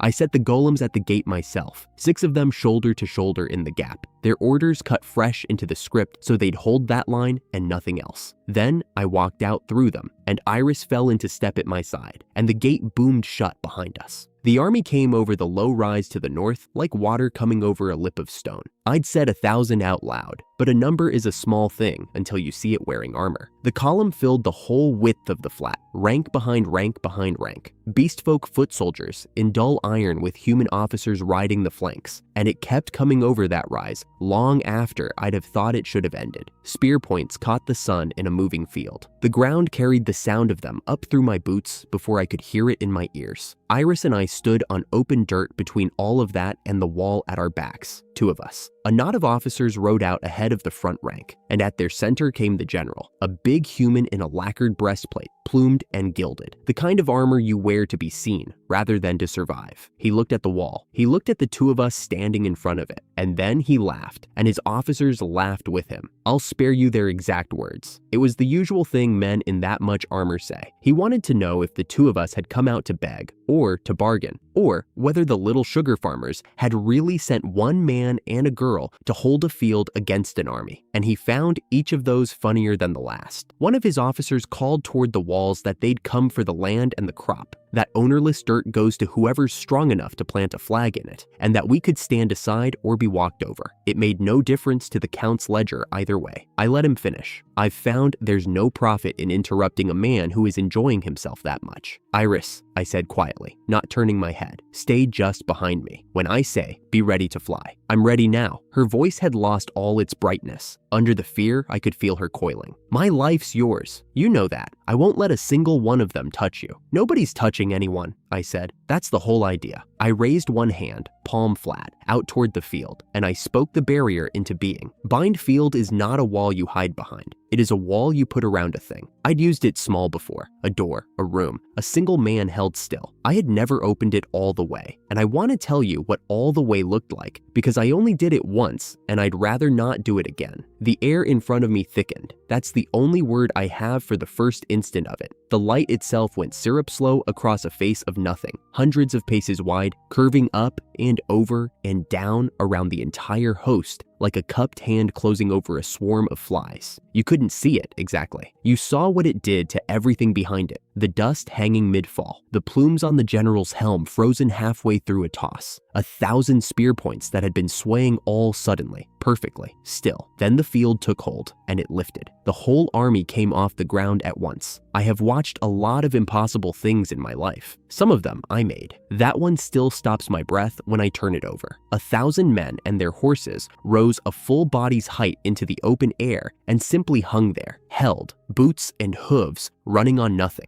The entire column suspended in a shimmering wall of light like insects set in clear amber. Spears drifted loose and floated. A banner slipped from someone's fist and rose instead of falling. Nobody dropped. Nobody bled. There was no crash, no rout, no screaming charge broken on a line. There was only 1,000-strong army taken off the earth in the space of one breath and told quietly no. The silence afterward was the loudest part. All that thunder of marching feet, gone between one heartbeat and the next. You could hear the wind again. You could hear Iris breathing beside me. They understood it slowly, the way a man understands cold water. First the shock, then the fact of it. A soldier near the edge kicked at the air where the ground should have been. Another tried to bring a spear down and felt it move through honey, an arm's length in a slow age, going nowhere. All down that hanging column the shoving started and died. 1,000 men learning at the same moment that struggling changed nothing at all, that the harder they fought the field, the more plainly it held them. I watched the fight go out of the whole army like a tide pulling back off a beach. The general hung near the front of it, arms locked, gilded and helpless, his mouth working. Whatever he'd been laughing about had left his face entirely. I lowered my hand. The strain of holding it ran down my arm and into my back like a wire pulled tight, and I kept my face still so none of it showed, because a thing like this is only as terrifying as the man holding it looks calm. "That's the field," I said, mostly to myself. "Now the rest." "Now, Iris." She didn't answer with words. Beside me, the air folded and the small blue-haired girl was gone.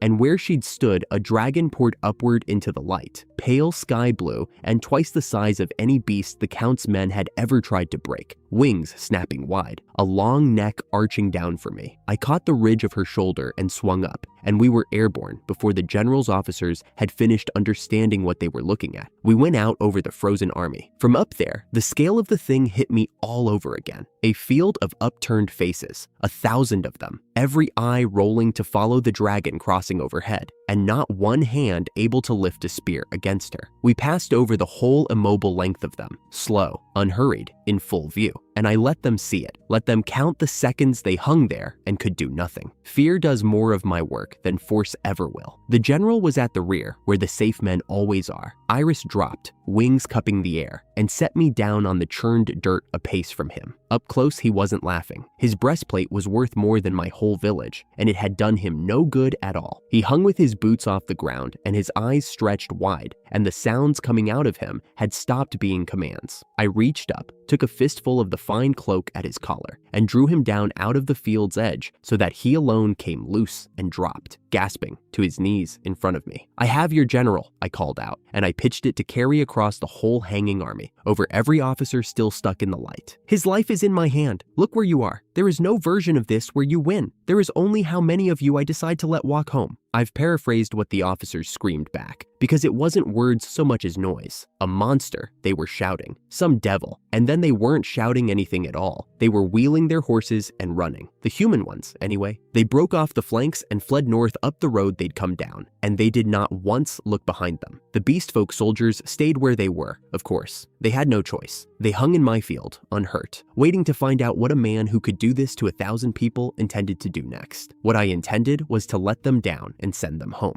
But I let them wonder a little longer first. It seemed likely to save lives later. I brought the field down slowly. You don't drop 1,000 men out of the sky all at once, not if you mean for them to survive it. I eased them to the ground, rank by rank, took their weapons in a heap I'd deal with later, and set them walking back up the north road with the plain understanding that the frontier was closed to them and that their general was staying with me. Leaderless and disarmed, they went. An army is a brave thing with 1,000 backs to hide behind. Strip the ranks and it's just a lot of frightened men who'd like to see their homes again. Iris shifted back to herself beside me, wobbling a little, flushed and fierce, and grinning again now that it was over. The gate opened. It was supposed to stay shut, but I couldn't fault them. They'd watched the whole thing from the wall tops, and they came pouring out anyway. I heard the word before I could see who was saying it. God. They were saying it low, over and over, passing it hand to hand. The man who'd faced 1,000 alone and not let one of them fall. Austin reached me first and just gripped my shoulder, hard, not trusting himself to speak. The woman with the loaf was weeping and laughing at the same time. I stood there in my dust-worn robe with a captured general kneeling behind me and a village calling me a god, and I let them have it because they'd earned the joy of it. But I already knew what I was going to have to tell Austin once the cheering stopped, and it was not a god's kind of truth. That night, with the general locked away and the village finally asleep, I told the two of them the truth. "Don't let them make me into something I'm not," I said. The lamp threw my hands large on the wall, and my hands, if you'd watched them close, were still not quite steady. Today I won, but I want you to hear how I won, because you're going to plan around it, not around the story they'll tell. Iris had curled up near the lamp, and she went quiet. Austin sat forward. "I spent everything," I said. "Every last drop of it. The field that held 1,000 men, that was all I had, poured out at once. Nothing kept back. If Harlan had marched 2,000 up that road instead of one, I let it sit a second. 2,000 would have broken me. It would have come apart in the middle, and half an army would have come down on this village while I was on my knees in the dirt with nothing left. I want you to understand that. There is a wall past which I fall down like anyone else." Austin was quiet a long moment. "I thought," he said slowly, "there wasn't a limit. Everyone has a limit. Mine's just further out than most. I leaned back. And that's the whole problem. Today, the whole thing hung on one man. Me. If I'm the only thing standing between this village and the next army, and there will be a next one, the officers who ran are already telling the tale, then this village is one bad day away from losing everything. I won't be that. I refuse to be the single stone the whole roof rests on. I'd spent my old life inside exactly that kind of arrangement, a whole kingdom leaning its full weight on one thing it took for granted. And I had watched from the outside what happens when the thing it leaned on walks away. I wasn't going to build a smaller version of the same mistake out here. So we spread the weight, I said. The walls go higher and thicker. I raise more golems. A lot more, enough that the defense holds whether I'm standing in front of it or not. And you, I looked at Austin, you start training them. Every villager who can hold a spear. Not to fight 1,000 men. That's my job. To hold a gate for the hour it takes me to get there. So it's never just me again. Austin stood. There was something new in the set of his shoulders. Not the fear from the morning, and not the awe from the field. Something steadier than either. I'll start at first light, he said. I'll make soldiers of them, if that's what keeps them alive. Good, I looked at the lamp. Because they saw us this time. A crop no one else can grow. Walls out of dead ground. A man who lifts armies with his hand. We're on the map now, whether I wanted us there or not. I thought of the fields, the trade, the good year I'd been counting only that morning. The trick was never being strong enough to win once. It's being ready enough that we don't have to gamble the whole village on my worst day. Iris looked up from beside the lamp, and for once, she wasn't grinning. Then we get ready, she said simply. Then we get ready, I agreed. Outside, the walls I'd built stood dark against the frontier, higher than they'd been that morning in every way that mattered. I'd raised them for the day someone came to take what was behind them. That day had come, and we'd held. What kept me awake was the plain arithmetic of it. That they'd come once meant they'd come again, bigger, and the only question left worth asking was whether we'd be ready when they did. I spent the morning putting golems in the ground. Building is the wrong word for what the Altung does. I knelt in the cold, turned dirt outside the walls, laid my hand flat, and spoke the machine script down into the soil, and the soil answered. Clay pulled itself up in the shape of a man, then another, then a whole rank of them, standing where a breath before there had been nothing but frost-hard ground. I had started this valley with 16 watch golems. After the count marched 1,000 men over the north rise, 16 felt like a joke I had told myself. So I kept my hand down and kept speaking. The count of them climbed, 40, then 80, then past 100, until 200 clay soldiers ringed the village and my skull rang like a struck bell. 200 was the wall. I could feel the edge of it. Each one drank magic stones to move, and Conrad's trade only brought me so many, and past 200, the whole line would simply go still. So I stopped there. I stood, brushed the dirt off my knees, and decided 200 would do.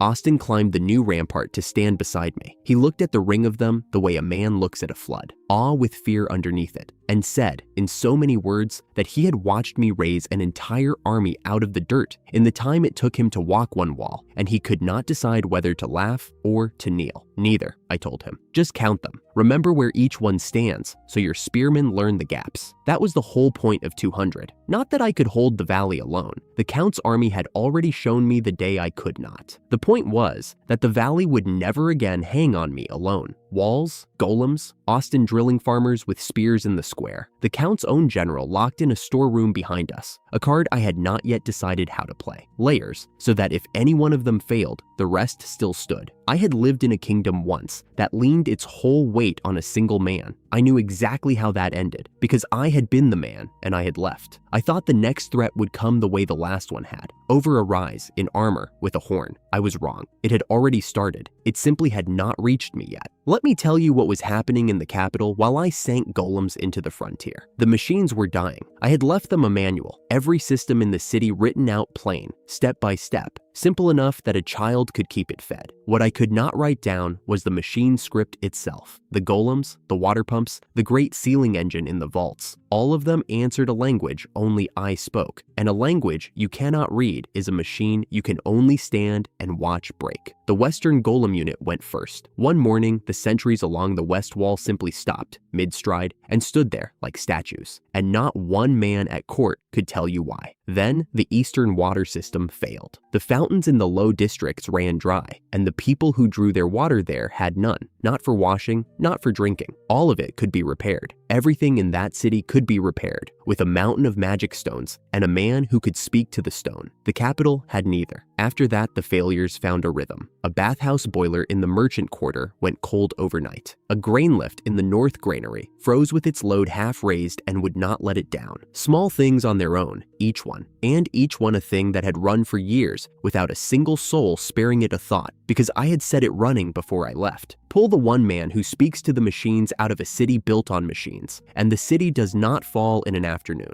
It comes apart in pieces, quietly, one dead thing at a time, until the people in the streets begin counting them out loud. And on the throne at the center of it all sat Queen Mary, beating the arm of her chair with her fist. She had taken to striking it every day, they said, hammering the gold until the metal bent out of true. Every dead machine was a fresh insult aimed at her personally. Every failure was me, reaching back from the edge of the map to spite her. Or so it must have looked from where she sat, because the only other explanation was that she had thrown away the one man the city could not run without, and she would beat a throne shapeless before she let herself think that thought. On the second morning of the dry fountains, a minister crossed that hall with the gray stone held in both hands. It was my manual, the same plain stone I had set on the dais steps the day I refused her dukedom. He had found the worst of what I'd cut into it. I can see exactly how he must have made that walk. Small steps. The stone held out from him like it might bite, because what he had read there was the worst of everything I left them, and he knew what it would cost him to read it aloud. He told her carefully. There was a barrier in the deep vaults, he said. It sealed a gateway, a door standing open onto the demon world, and the barrier had to be kept powered, or it would come down. He had read it in my own hand. And the fuel it needed, the stone said plainly, was the royal ring, the one passed down through her family, generation to generation. It had to be surrendered to the seal within 2 days, or the door would open. 2 days. 2 days is nothing. It is barely long enough to ride to the coast and back, and somewhere under the very floor she was standing on, an engine I had built with my own hands was burning through the last of its charge. And when it guttered out, the thing on the far side of that door would feel the barrier go thin, and lean on it, and begin to come through.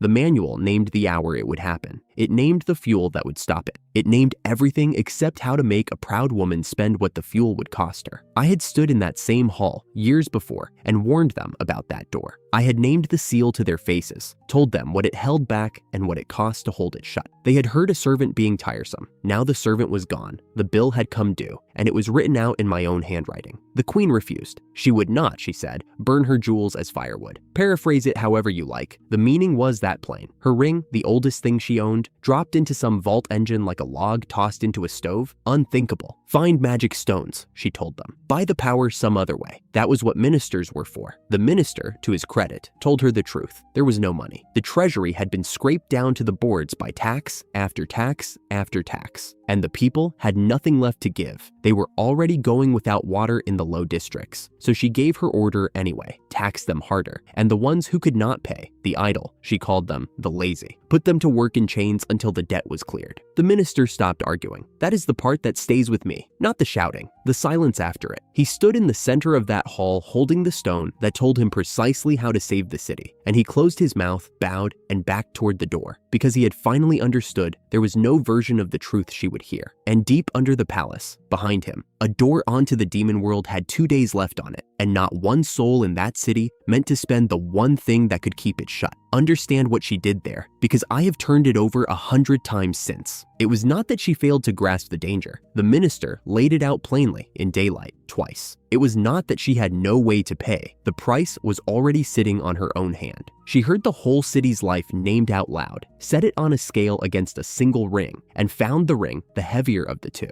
There was no bad luck in it, no cruel turn of fate. A woman looked at a door holding back the demon world and decided her jewels were worth more than every soul standing on this side of it. She wore a ring on her finger worth a city. She chose the ring. I knew none of that yet. On the frontier, 2 days after I raised the golems, it was my own walls that told me something was coming. The watch golems turned their heads first, every one of them, together, swinging south. Then Austin's ears went up, and a heartbeat later, I saw it for myself. Dust on the southern track, and under the dust, riders. 30 of them, armed, on horseback, coming at a steady walk toward a village that had just finished fighting off an army. I closed the gate. I brought the golems to the wall and had them stand ready. 200 clay faces turned outward. Austin came up the rampart with his hand tight on his spear and asked me, low, whether we were really doing this again so soon. Then the riders did something the Count's army had never bothered to do. 100 paces out, they halted, and one of them lifted a long pole with a white cloth tied to it and held it high, out in the open, where we could not possibly miss it. A flag of peace. Stay on the wall, I told Austin. Keep the golems where they are, and keep your farmers behind them. Men who mean to fight do not announce themselves first. Men who raise that flag are usually out of every other option they had, and I have never once managed to leave that kind of man standing alone in a field. I went out through the gate by myself. The rider at the front swung down off his horse before I had crossed half the ground between us. He was built like a soldier, broad, straight-backed, a good plain sword on a plain belt, the kind of man who had spent his whole life being the one others knelt to.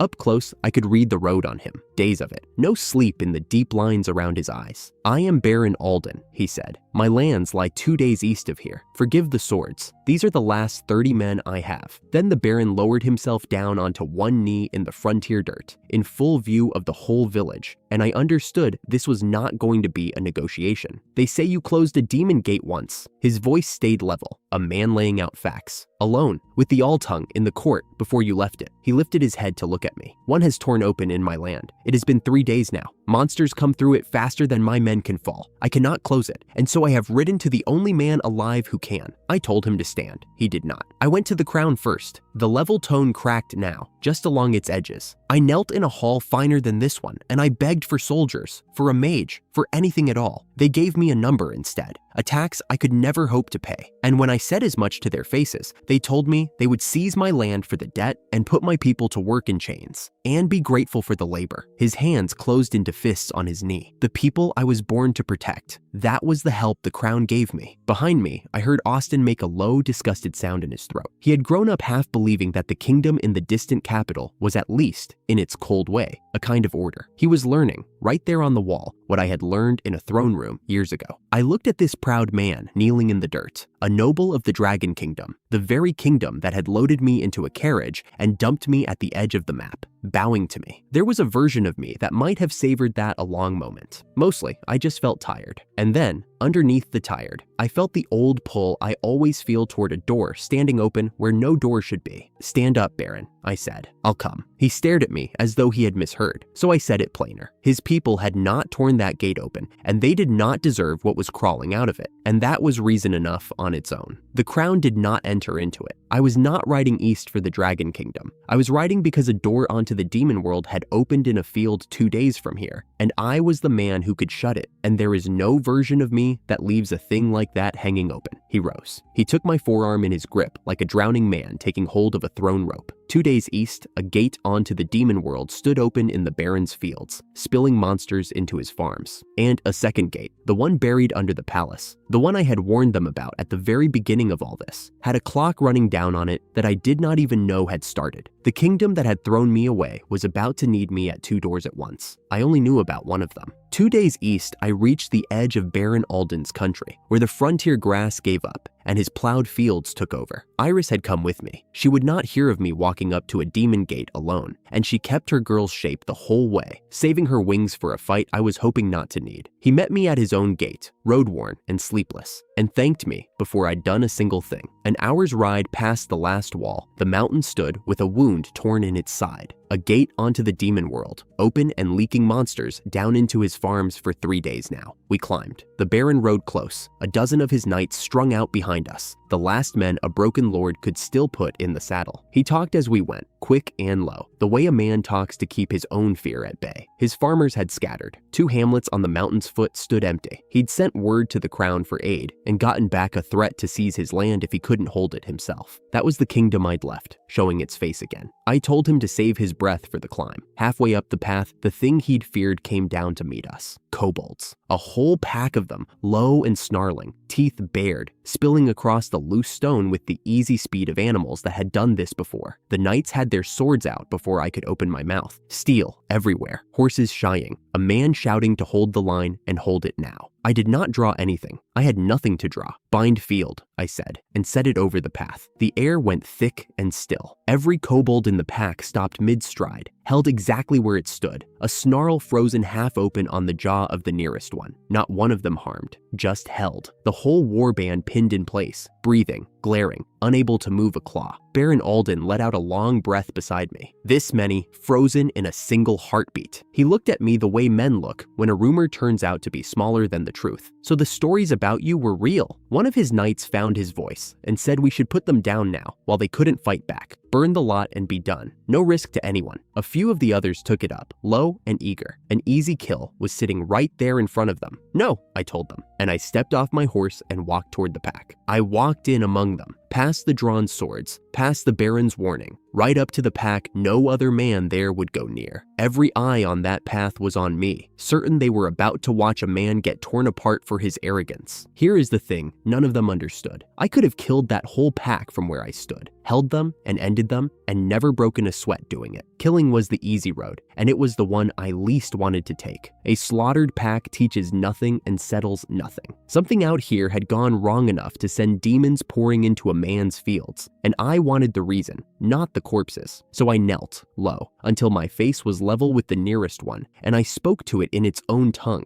What do you seek in this land? The words came out of me in the demon tongue, low clicks and hard edges no human throat is built for, and the whole hillside went silent behind me. I felt the Baron's men stop breathing, a man in a dust-worn robe, on his knees in front of a warband, talking to it like a neighbor over a fence. That gift of mine does one thing more than let me speak it. Everyone standing near me hears what I hear, turned into their own language. So when the pack answered, the Baron and his knights understood every word of it as plainly as speech shouted in the king's own hall. They heard a demon talk, and they heard it answer a question no one had ever bothered to put to it. The one I'd loosened enough to talk bared its fangs at me, the pack leader. It threw the accusation back in my face. "You are killing us," it said. The humans had attacked first. The pack wanted nothing but to hold its own ground. I asked the one question the Baron's men had never thought to ask. Is the magic stone mining hurting you? That stopped it cold. Then the leader told me the truth of the whole war. The stones in that mountain were their strength itself. Men had been tearing them out by the cartload, and with every load hauled down the slope, the pack grew weaker, thinner, closer to gone. They were not raiding for blood. They were dying and biting at the thing that was killing them. I turned to Baron Alden. Can the mining stop? He didn't even hesitate. If it makes the monsters leave, then stop it. That mountain never paid its keep anyway. So I laid the bargain out loud, in both tongues at once, for demons and men to hear together. Withdraw to the demon world, and I would close the gate behind them myself. The mining ends today, and there is nothing left here worth fighting over. Then I let the bind field go. Every knight at my back went rigid. I had just freed a warband of demons an arm's length from their lord. The kobolds shook themselves loose, flexed, felt the air move again around their limbs, and did not attack. The leader held my eyes a long moment. It could not beat me, it admitted, through its teeth. If I were truly serious, the whole pack would simply be gone. It would carry my words back to its master. Tell your master the humans have no wish to fight, I said. Carry that home. They went, back up the path, in through the wound in the mountain, out of the human world entirely. A whole war turned around by a single conversation,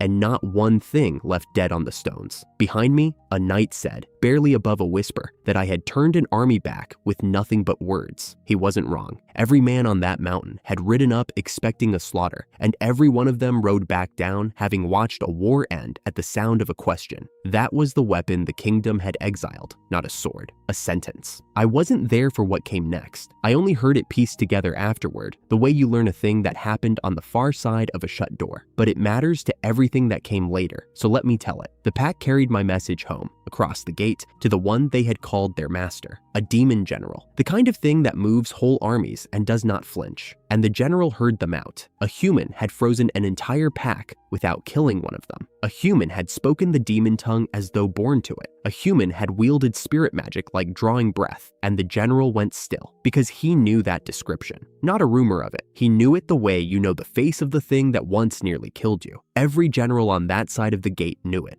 Years ago, the demon host had marched on the capital of the Dragon Kingdom, thousands strong and sure of the ground under them, an army that had never been turned. And one man had broken that entire army alone and sent what was left of it crawling back through the gate. And the demon world had spent every year since remembering his name. The general did not call for more soldiers. He did not send a bigger pack or a stronger one. or 10 of them. He gave a single order, and the order was to retreat. All of it, everything, pulled back and away from that whole stretch of the human world. There was no one among them, he told his own commanders plainly, who could stand against that man. Better to lose the ground than the army. That man was me, the one the queen had thrown out her own gates and called useless on his way through them. 3 days later, the monsters were gone from the Baron's land, every last one withdrawn through the gate, exactly the way the pack had promised. So I climbed the mountain one final time and closed the door. I won't pretend that sealing a gate onto the demon world is nothing, but it isn't a fight either. You don't blast it shut. You speak to the seal in the tongue it was written in, and you tell it to hold, and it holds. I closed the wound in the mountain the way I'd closed others before it, quietly, and the slope went still. The Baron bowed his head to me, a lord, bowing low to a man in a dust-worn robe. Lord Ethan, truly, thank you.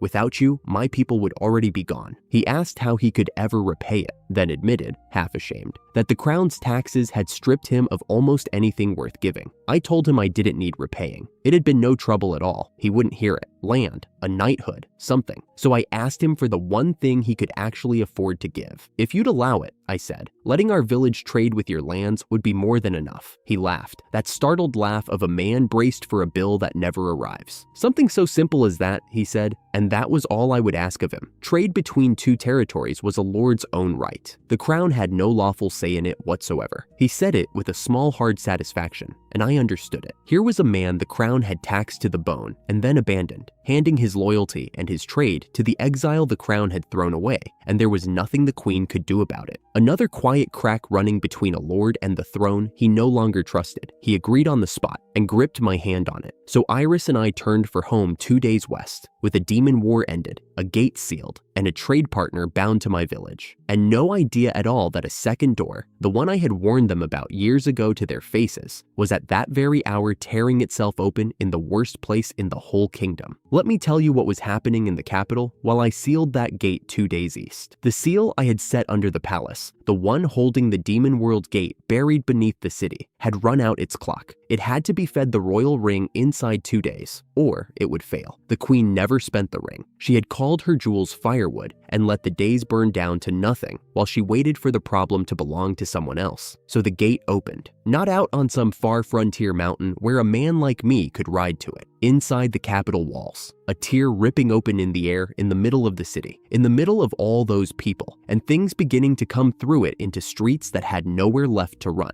And here is the part that sits badly, no matter how you turn it. The queen earned this. Every day of it, every warning she burned, every tax she raised instead of spending one ring. But it wasn't the queen out in those streets. It was the bakers and the porters and the children of the capital, the people who never chose her ring or her pride. And it was them the gate opened over, her debt, and their bodies to pay it. That was the arithmetic her vanity had written, and it came due all at once. The minister reached the throne at a dead run with the word, a gate, inside the walls. Queen Mary came up off her seat and did the one thing she still knew how to do. She screamed for the dragon cavalry. Get them up, get them into the air, burn the thing back down. And the minister had to remind her. The dragons would not understand a single order, not one. There was no one left in the kingdom who could speak to them. She had seen to that herself the morning she threw that man out the gates. Every dragon in that yard was a beast no rider alive could command now, a war mount that would not so much as turn its head at a shouted command. The cavalry the kingdom had bled itself dry to keep was, in the 1 hour it was needed, a stable full of deaf animals. Useless, every wing of it useless, for the exact reason I had stood in that same hall years ago and warned them it would be, and been laughed out of the room for saying. I almost pity the minister, having to say it to her face. He told her flatly there was no other choice left. They had to summon Ethan. And here is the part the whole thing had been walking toward from the beginning. Cornered, her city tearing open, her dragons deaf, her walls no use against a thing born inside them, the queen agreed. And even then, even with monsters already spilling through the gate, she could not put my name in her mouth without the sneer still on it. Summon the useless man, she spat, and make him answer for this. The useless man. The one who had ended a war 2 days east with a single sentence. The only door she had left to open. She just didn't know yet that the man she was summoning to save her had stopped answering to her a long time ago. 2 days out from the barony, the grass thinning back into the dry country I called home, I heard the horses before I saw them. 10 riders came up the road at a canter and spread across it in a line, blocking the way west. Steel plate, deep red surcoats, a dragon crest stamped bright on every chest. The royal guard, the crown's own hand, sent this far out to close around one man on foot. Iris slowed beside me and went still, the way she did when she was deciding whether something was worth her teeth. Their leader walked his horse a pace forward and told me what was going to happen. I was coming to the capital, by force, if I made them use it. I had been walking since dawn. I had a village to get back to, and 200 stone golems that did not water themselves, and I was tired in the specific way that makes a man honest. I'm a busy man, I told him. You know that? A busy man. Whatever this is, take it back to whoever sent you. That was the wrong answer, or the right one, depending on where you stood. 10 swords came out of 10 scabbards at once, a bright, hard sound across the open ground, and the line started forward. I did not reach for a weapon. I did not have one. I never carry one. I spoke 2 words instead. The first was a binding. The air around the 10 of them thickened and set, all at once, like water deciding to become ice. Horses froze mid-stride. Arms froze mid-swing. The whole charging line stopped as if the world had simply declined to let it finish the motion, and for a moment there was no sound at all but the wind and one dislodged pebble rolling to a stop. 10 elite knights of the royal guard, hanging in the middle of a charge, unable to move a finger. I let them feel it. I am not proud of how good it felt, but I let them feel it. Then I spoke the second word. Every buckle came undone. Every strap parted. It was not a blow, and there was no blood in it. It was the opposite of a blow. Breastplates fell open and slid off shoulders. Pauldrons dropped. Gauntlets came apart at the wrist and hit the dirt. The swords, still raised, simply left their hands, hilts loosening from gripping fingers as if the metal had lost all interest in being held. And 10 blades rang down into the road in a scatter of dull noise. When it was over, 10 of the kingdom's finest sat their horses in undertunics and bare hands. Plate armor puddled in the dust around their mounts' hooves. Every weapon on the ground, and none of them cut, none of them bruised, none of them touched. There is a particular quiet that comes after a fight that never happened. No panting, no ringing steel, no wounded man calling for help. Just 10 proud faces working through the same slow realization at the same time, that they had ridden 2 days to seize a man,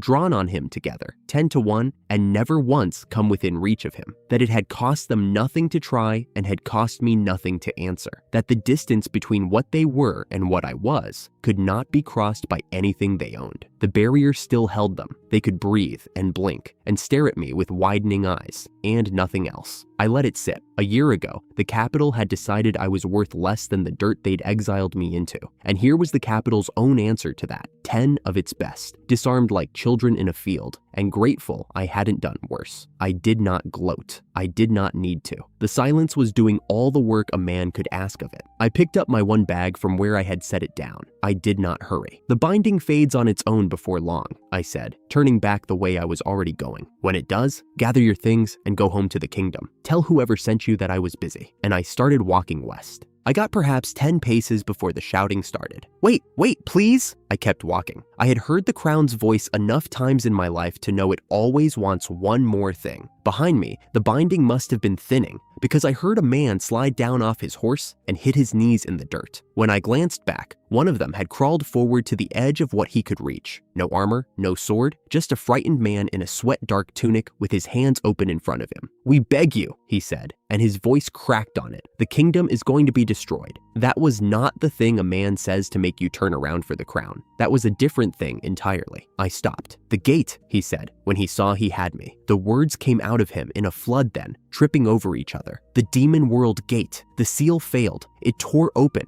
right in the heart of the capital, inside the walls, over the city. Monsters are coming through. Tens of thousands of people, and no one can close it. Only you. That's why they sent us. Only you can close it. I stood in the road with the wind gone flat, and I understood the whole of it in about the space of a breath. I built that seal. I renewed it myself, on schedule, for years, back when the capital still had a use for me, and I wrote the procedure down before they threw me out. Every step of it, plain enough that a clerk could have followed it. The upkeep was never the problem. The instructions were never the problem. The power to run it was the problem. That seal draws on one thing and one thing only, the royal ring. The old ancestral stone the crown has passed down since before the kingdom had a name, the single object with enough in it to hold that door shut. And Mary would not spend it. I did not have to be told. I knew her. I knew exactly how it had gone. The ministers begging her to renew the seal, the cost laid out in front of her, and the queen deciding that her treasure was worth more than the schedule. That the door had held this long, so it would hold a little longer. That the ring was hers. She had chosen the ring over the city. And the door had opened right on top of the people who never got a say in it. Honestly, I said, mostly to myself, how foolish can one crown be? The knight took it as a refusal. He pressed his forehead nearly to the dirt and said it again, that only I could do it, that there wasn't time, that his own family was inside those walls. Behind him, the others had gone silent, all of them watching me. The men who had drawn swords on me an hour ago, now holding perfectly still in case a wrong breath sent me walking again.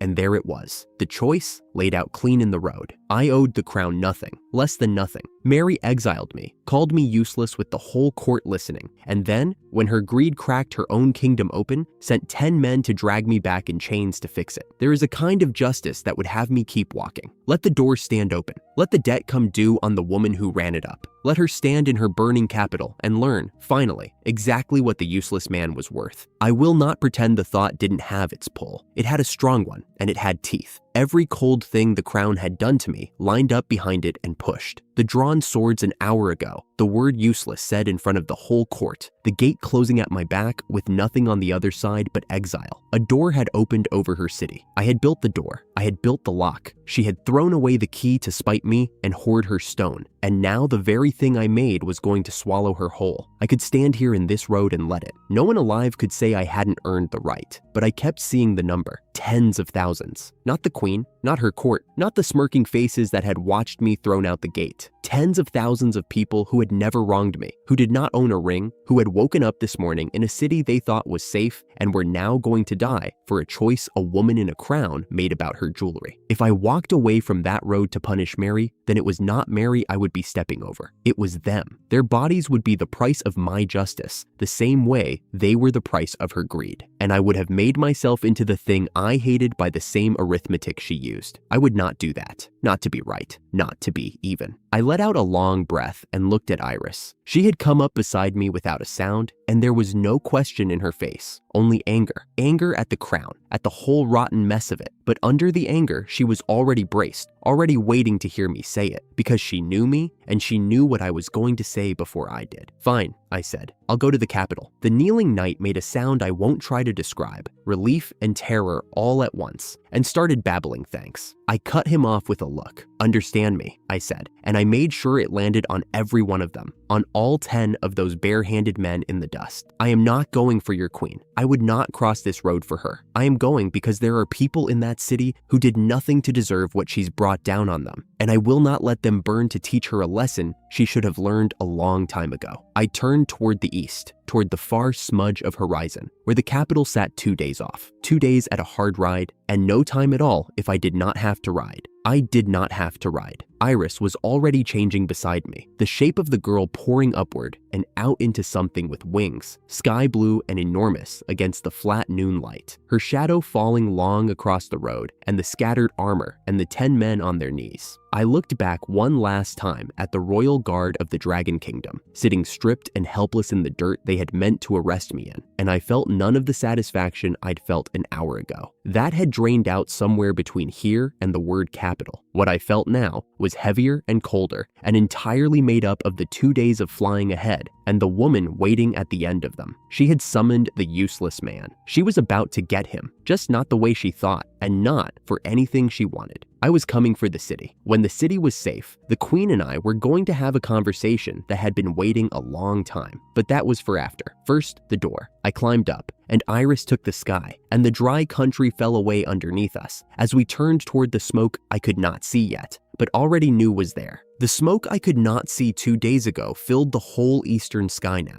Iris carried me down out of it, and the capital opened underneath her wings. The great wall I had walked out of a year before still stood, ringing the city the way it always had, built to hold out anything that came at it from the world outside. Behind that wall, the city was burning. Not one fire, dozens of them, strung down the avenues like beads on a wire, and the people moving between them were running, all of them, in the same direction, away from the center, from the palace square, where a thing hung in the air that no wall was ever built to stop. The demon world gate, a jagged tier ripped straight up through the daylight, its edges cracked with violet black light, and out of it poured a slow red mist and the shapes that moved inside the mist. I had built the seal that was supposed to keep that shut. I had written, in my own hand, the manual that told them how to keep it fed, and there it hung, torn wide, breathing monsters into the streets of the people who threw me away. Below the square, the kingdom's answer to all of it sat useless on the ground. The dragon cavalry, a whole wing of them, the finest weapon the crown owned, and every dragon of them was balking, wings half spread, refusing the ground and refusing the sky both, while the riders on their backs screamed orders none of the beasts could understand. Not one rider in that kingdom could hear a single word his own dragon spoke. They never could. That was the whole reason they had needed me once, and the whole reason they had laughed when they decided they did not. I put my hand flat on the warm scales of Iris's neck and told her to set me down at the edge of the square, clear of the fire, and then to get herself up high and stay there. She did not want to leave me on the ground. I felt it in the way she held the descent a beat too long, but she folded and dropped and let me off onto the broken stone.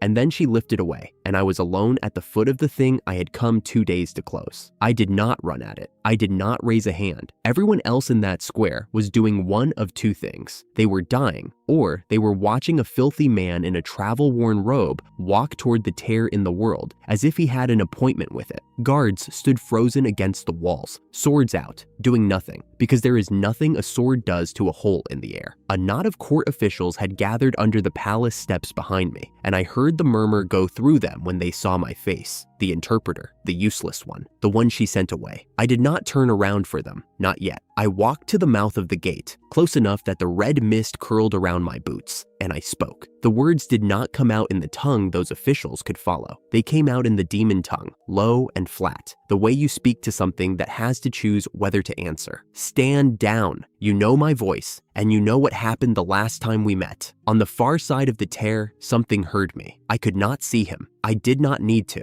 I have stood in front of the demon general once before, on this same ground, a year and more ago, when the whole demon army came through and I was the only thing between it and this city, and I sent it home. He remembered. I heard the ripple of it run back through the horde, the way a crowd goes quiet from the front row backward. The shapes at the threshold stopped coming forward, and then, past the mist, a voice I had heard before gave an order I did not need translated because I already knew the shape of it. That one, the one from the capital, the one who broke us all, alone. Pull back. We do not fight that one. Not again. The tide reversed. The monsters already through the tier turned and went back into it. The mist stopped spilling and began to draw, sucked back the way smoke goes when a door finally shuts on a fire. And the demon general, who could have thrown everything he had at a single unarmed man and buried me under it, chose instead to take his whole world and leave, rather than stand across from me a second time. I want you to understand what that was, because the court behind me never did. The most powerful thing on the other side of that gate looked at one man standing alone in a burning square with no weapon in his hands, and it decided the safest thing it could do was run. Not because I threatened it, because it remembered. A whole invasion turned around and walked home on the strength of a memory, and the only shot I had fired was my own voice. That was when I closed it. I spoke the sealing words. Not a blast, not a blade. Words, the specific ones, in the order the craft demands, the order only I in all this kingdom still held. The air went tight the way it does before lightning. The violet light along the tier's edges pulled inward, dragging the red mist with it, and the whole roaring wound in the daylight began to fold, narrowing and narrowing, sewing itself shut along its own crooked seam like a mouth deciding not to speak. For one heartbeat, the gate light flared white along the closing line, bright enough that the whole square threw a shadow. Then, with a sound that went down through the stone under my boots and up into my back teeth, it was gone.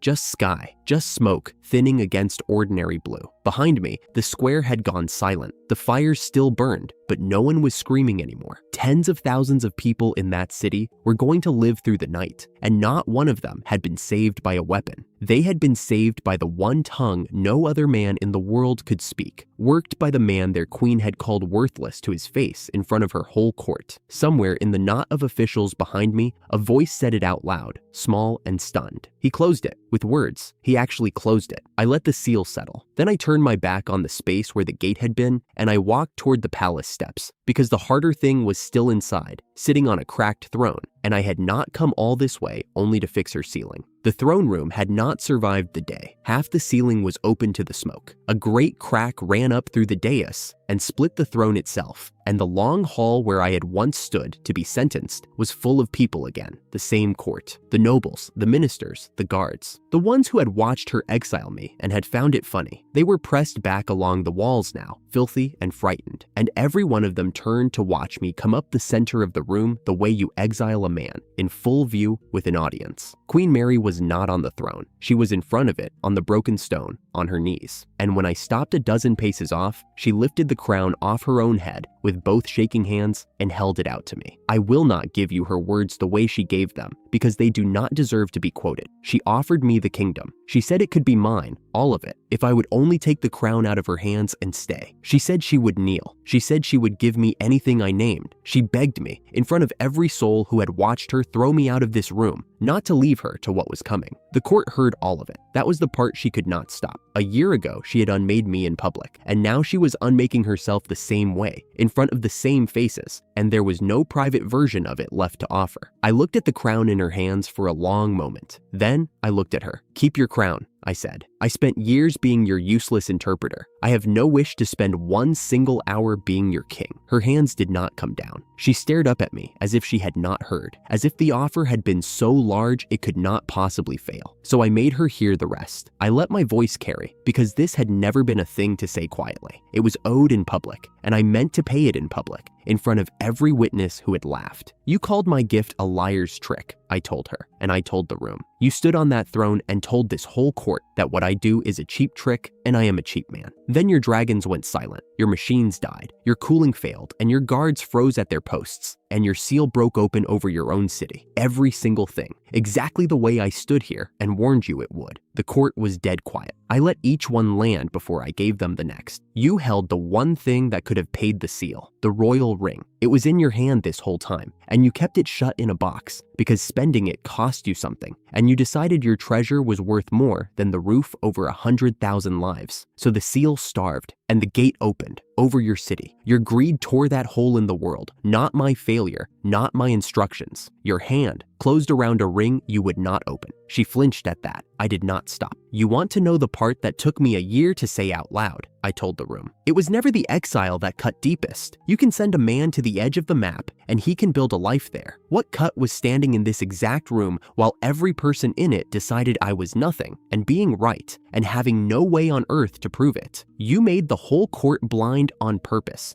because a blind court is easier to lie to. Well, their eyes are open now. You opened them yourself, the day you let the door I built come off its hinges." I looked out at them all, then the whole assembled court, and I asked the only question I had carried 2 days to ask. "You heard her name me a liar in this room. Say it now, in front of every one of them. Whose lie was it?" She had no answer, and here is the thing I saw, in the space where her answer should have been. I saw it cross her face, and I will tell it plain, because I watched it happen to her. She heard her own word come back at her, useless, and understood all at once that every person in this hall had just watched it prove itself the exact opposite. The man she had branded worthless had shut the door her ring left open. She had summoned him to take responsibility for a ruin she made, and instead he had made her the smallest thing in her own throne room, and there was no crown in the world she could hand across that would buy the truth back now, because the whole court had already seen it with their own eyes. The lie was hers. It had always been hers, and now everyone knew.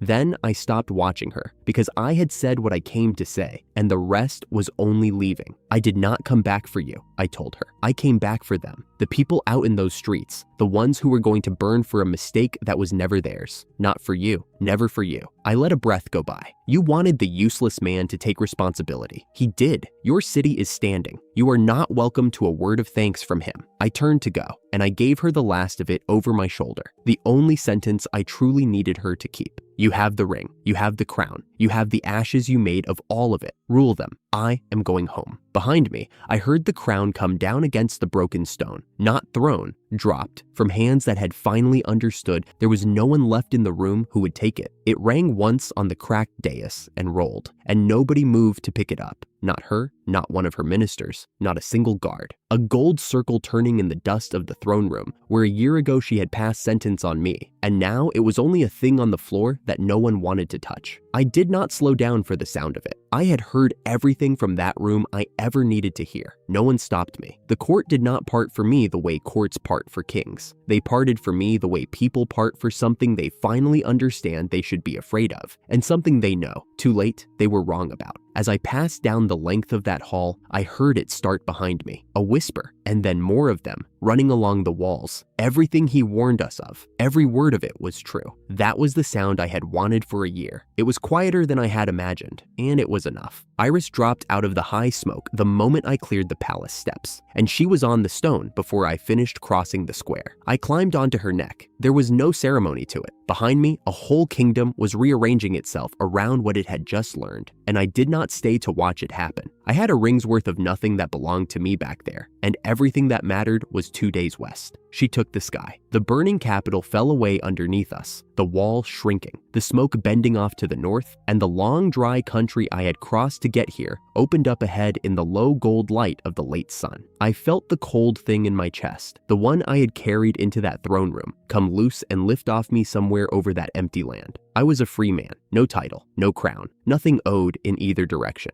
I had not felt that in a very long time. The village came up out of the dusk exactly as I had left it. The walls I had raised stood whole. The 200 golems stood their posts along them, patient as stone, and behind the wall, the cook fires were lit, and the smell of them reached me on the wind before we had even come down. No smoke here that anyone was running from, just supper, and people who were still alive to eat it, safe in a place the crown could not reach. Iris came down, light in the open ground at the village edge, and the moment her feet found earth, she was not a dragon anymore. She shifted between one breath and the next, and then it was just a sky blue-haired girl standing where the dragon had been, already running the last few steps to me before I had both feet on the ground. She stopped just short. She looked me over, once. The way you check a thing you were afraid you might not get back. You came back, she said. Her voice cracked right in the middle of it. I knew you would. I told you I would. You didn't, she shot back, and swiped at her eyes with the back of her wrist, laughing and not laughing at the same time. You told me you were going to shut a door. You never said one word about coming back. I did not have an argument for that. She was right. Behind her, the villagers were coming out to the wall to see, the ones who had built this place with me, the werewolf families who had taken in an exile because he could speak to them, and, more than that, because he had bothered to. Not one of them had ever needed a court to tell them what I was worth. They had known from the first day. They offered me the crown, I said. It came out plainer than I meant it to. The whole kingdom. She put it in my hands. Iris did not even have to think about it. She reached up and took a fistful of my dust-worn sleeve, and she gave it a small tug toward the fires and the walls and the people waiting behind them. Let them keep their broken crown, she said. You have us. I looked at the crownless, titleless, entirely ordinary life standing in front of me in the last blue light, and at the home behind it, full and warm and safe, and I understood that I had turned down a throne this afternoon and had not lost a single thing worth keeping. The gates opened for me as we came up, not palace gates, the plain timber ones I had cut and hung myself, swinging in on the 200 golems standing their silent watch along the wall. The werewolf families who had built this valley with me were waiting inside, and the old ones lifted their hands to me, and the young ones just stared, because word of what had happened east had not reached this far yet, and all they knew was that the man who spoke their tongue had come home in one piece. There was food on the fires. Someone had kept a place for me the way you keep a place for a person you are sure is coming back, even when you have no reason to be sure. Iris did not let go of my sleeve the whole way in. I let her keep it. For a year, a whole kingdom had looked straight at me and refused to see what I was. It had cost me everything, and in the end, it had only pointed me here to the one place that had seen me clearly from the first day, without ever once needing to be told. So I walked in through my own gate, with Iris at my side and the fires warm ahead of me, and I did not look back east even once.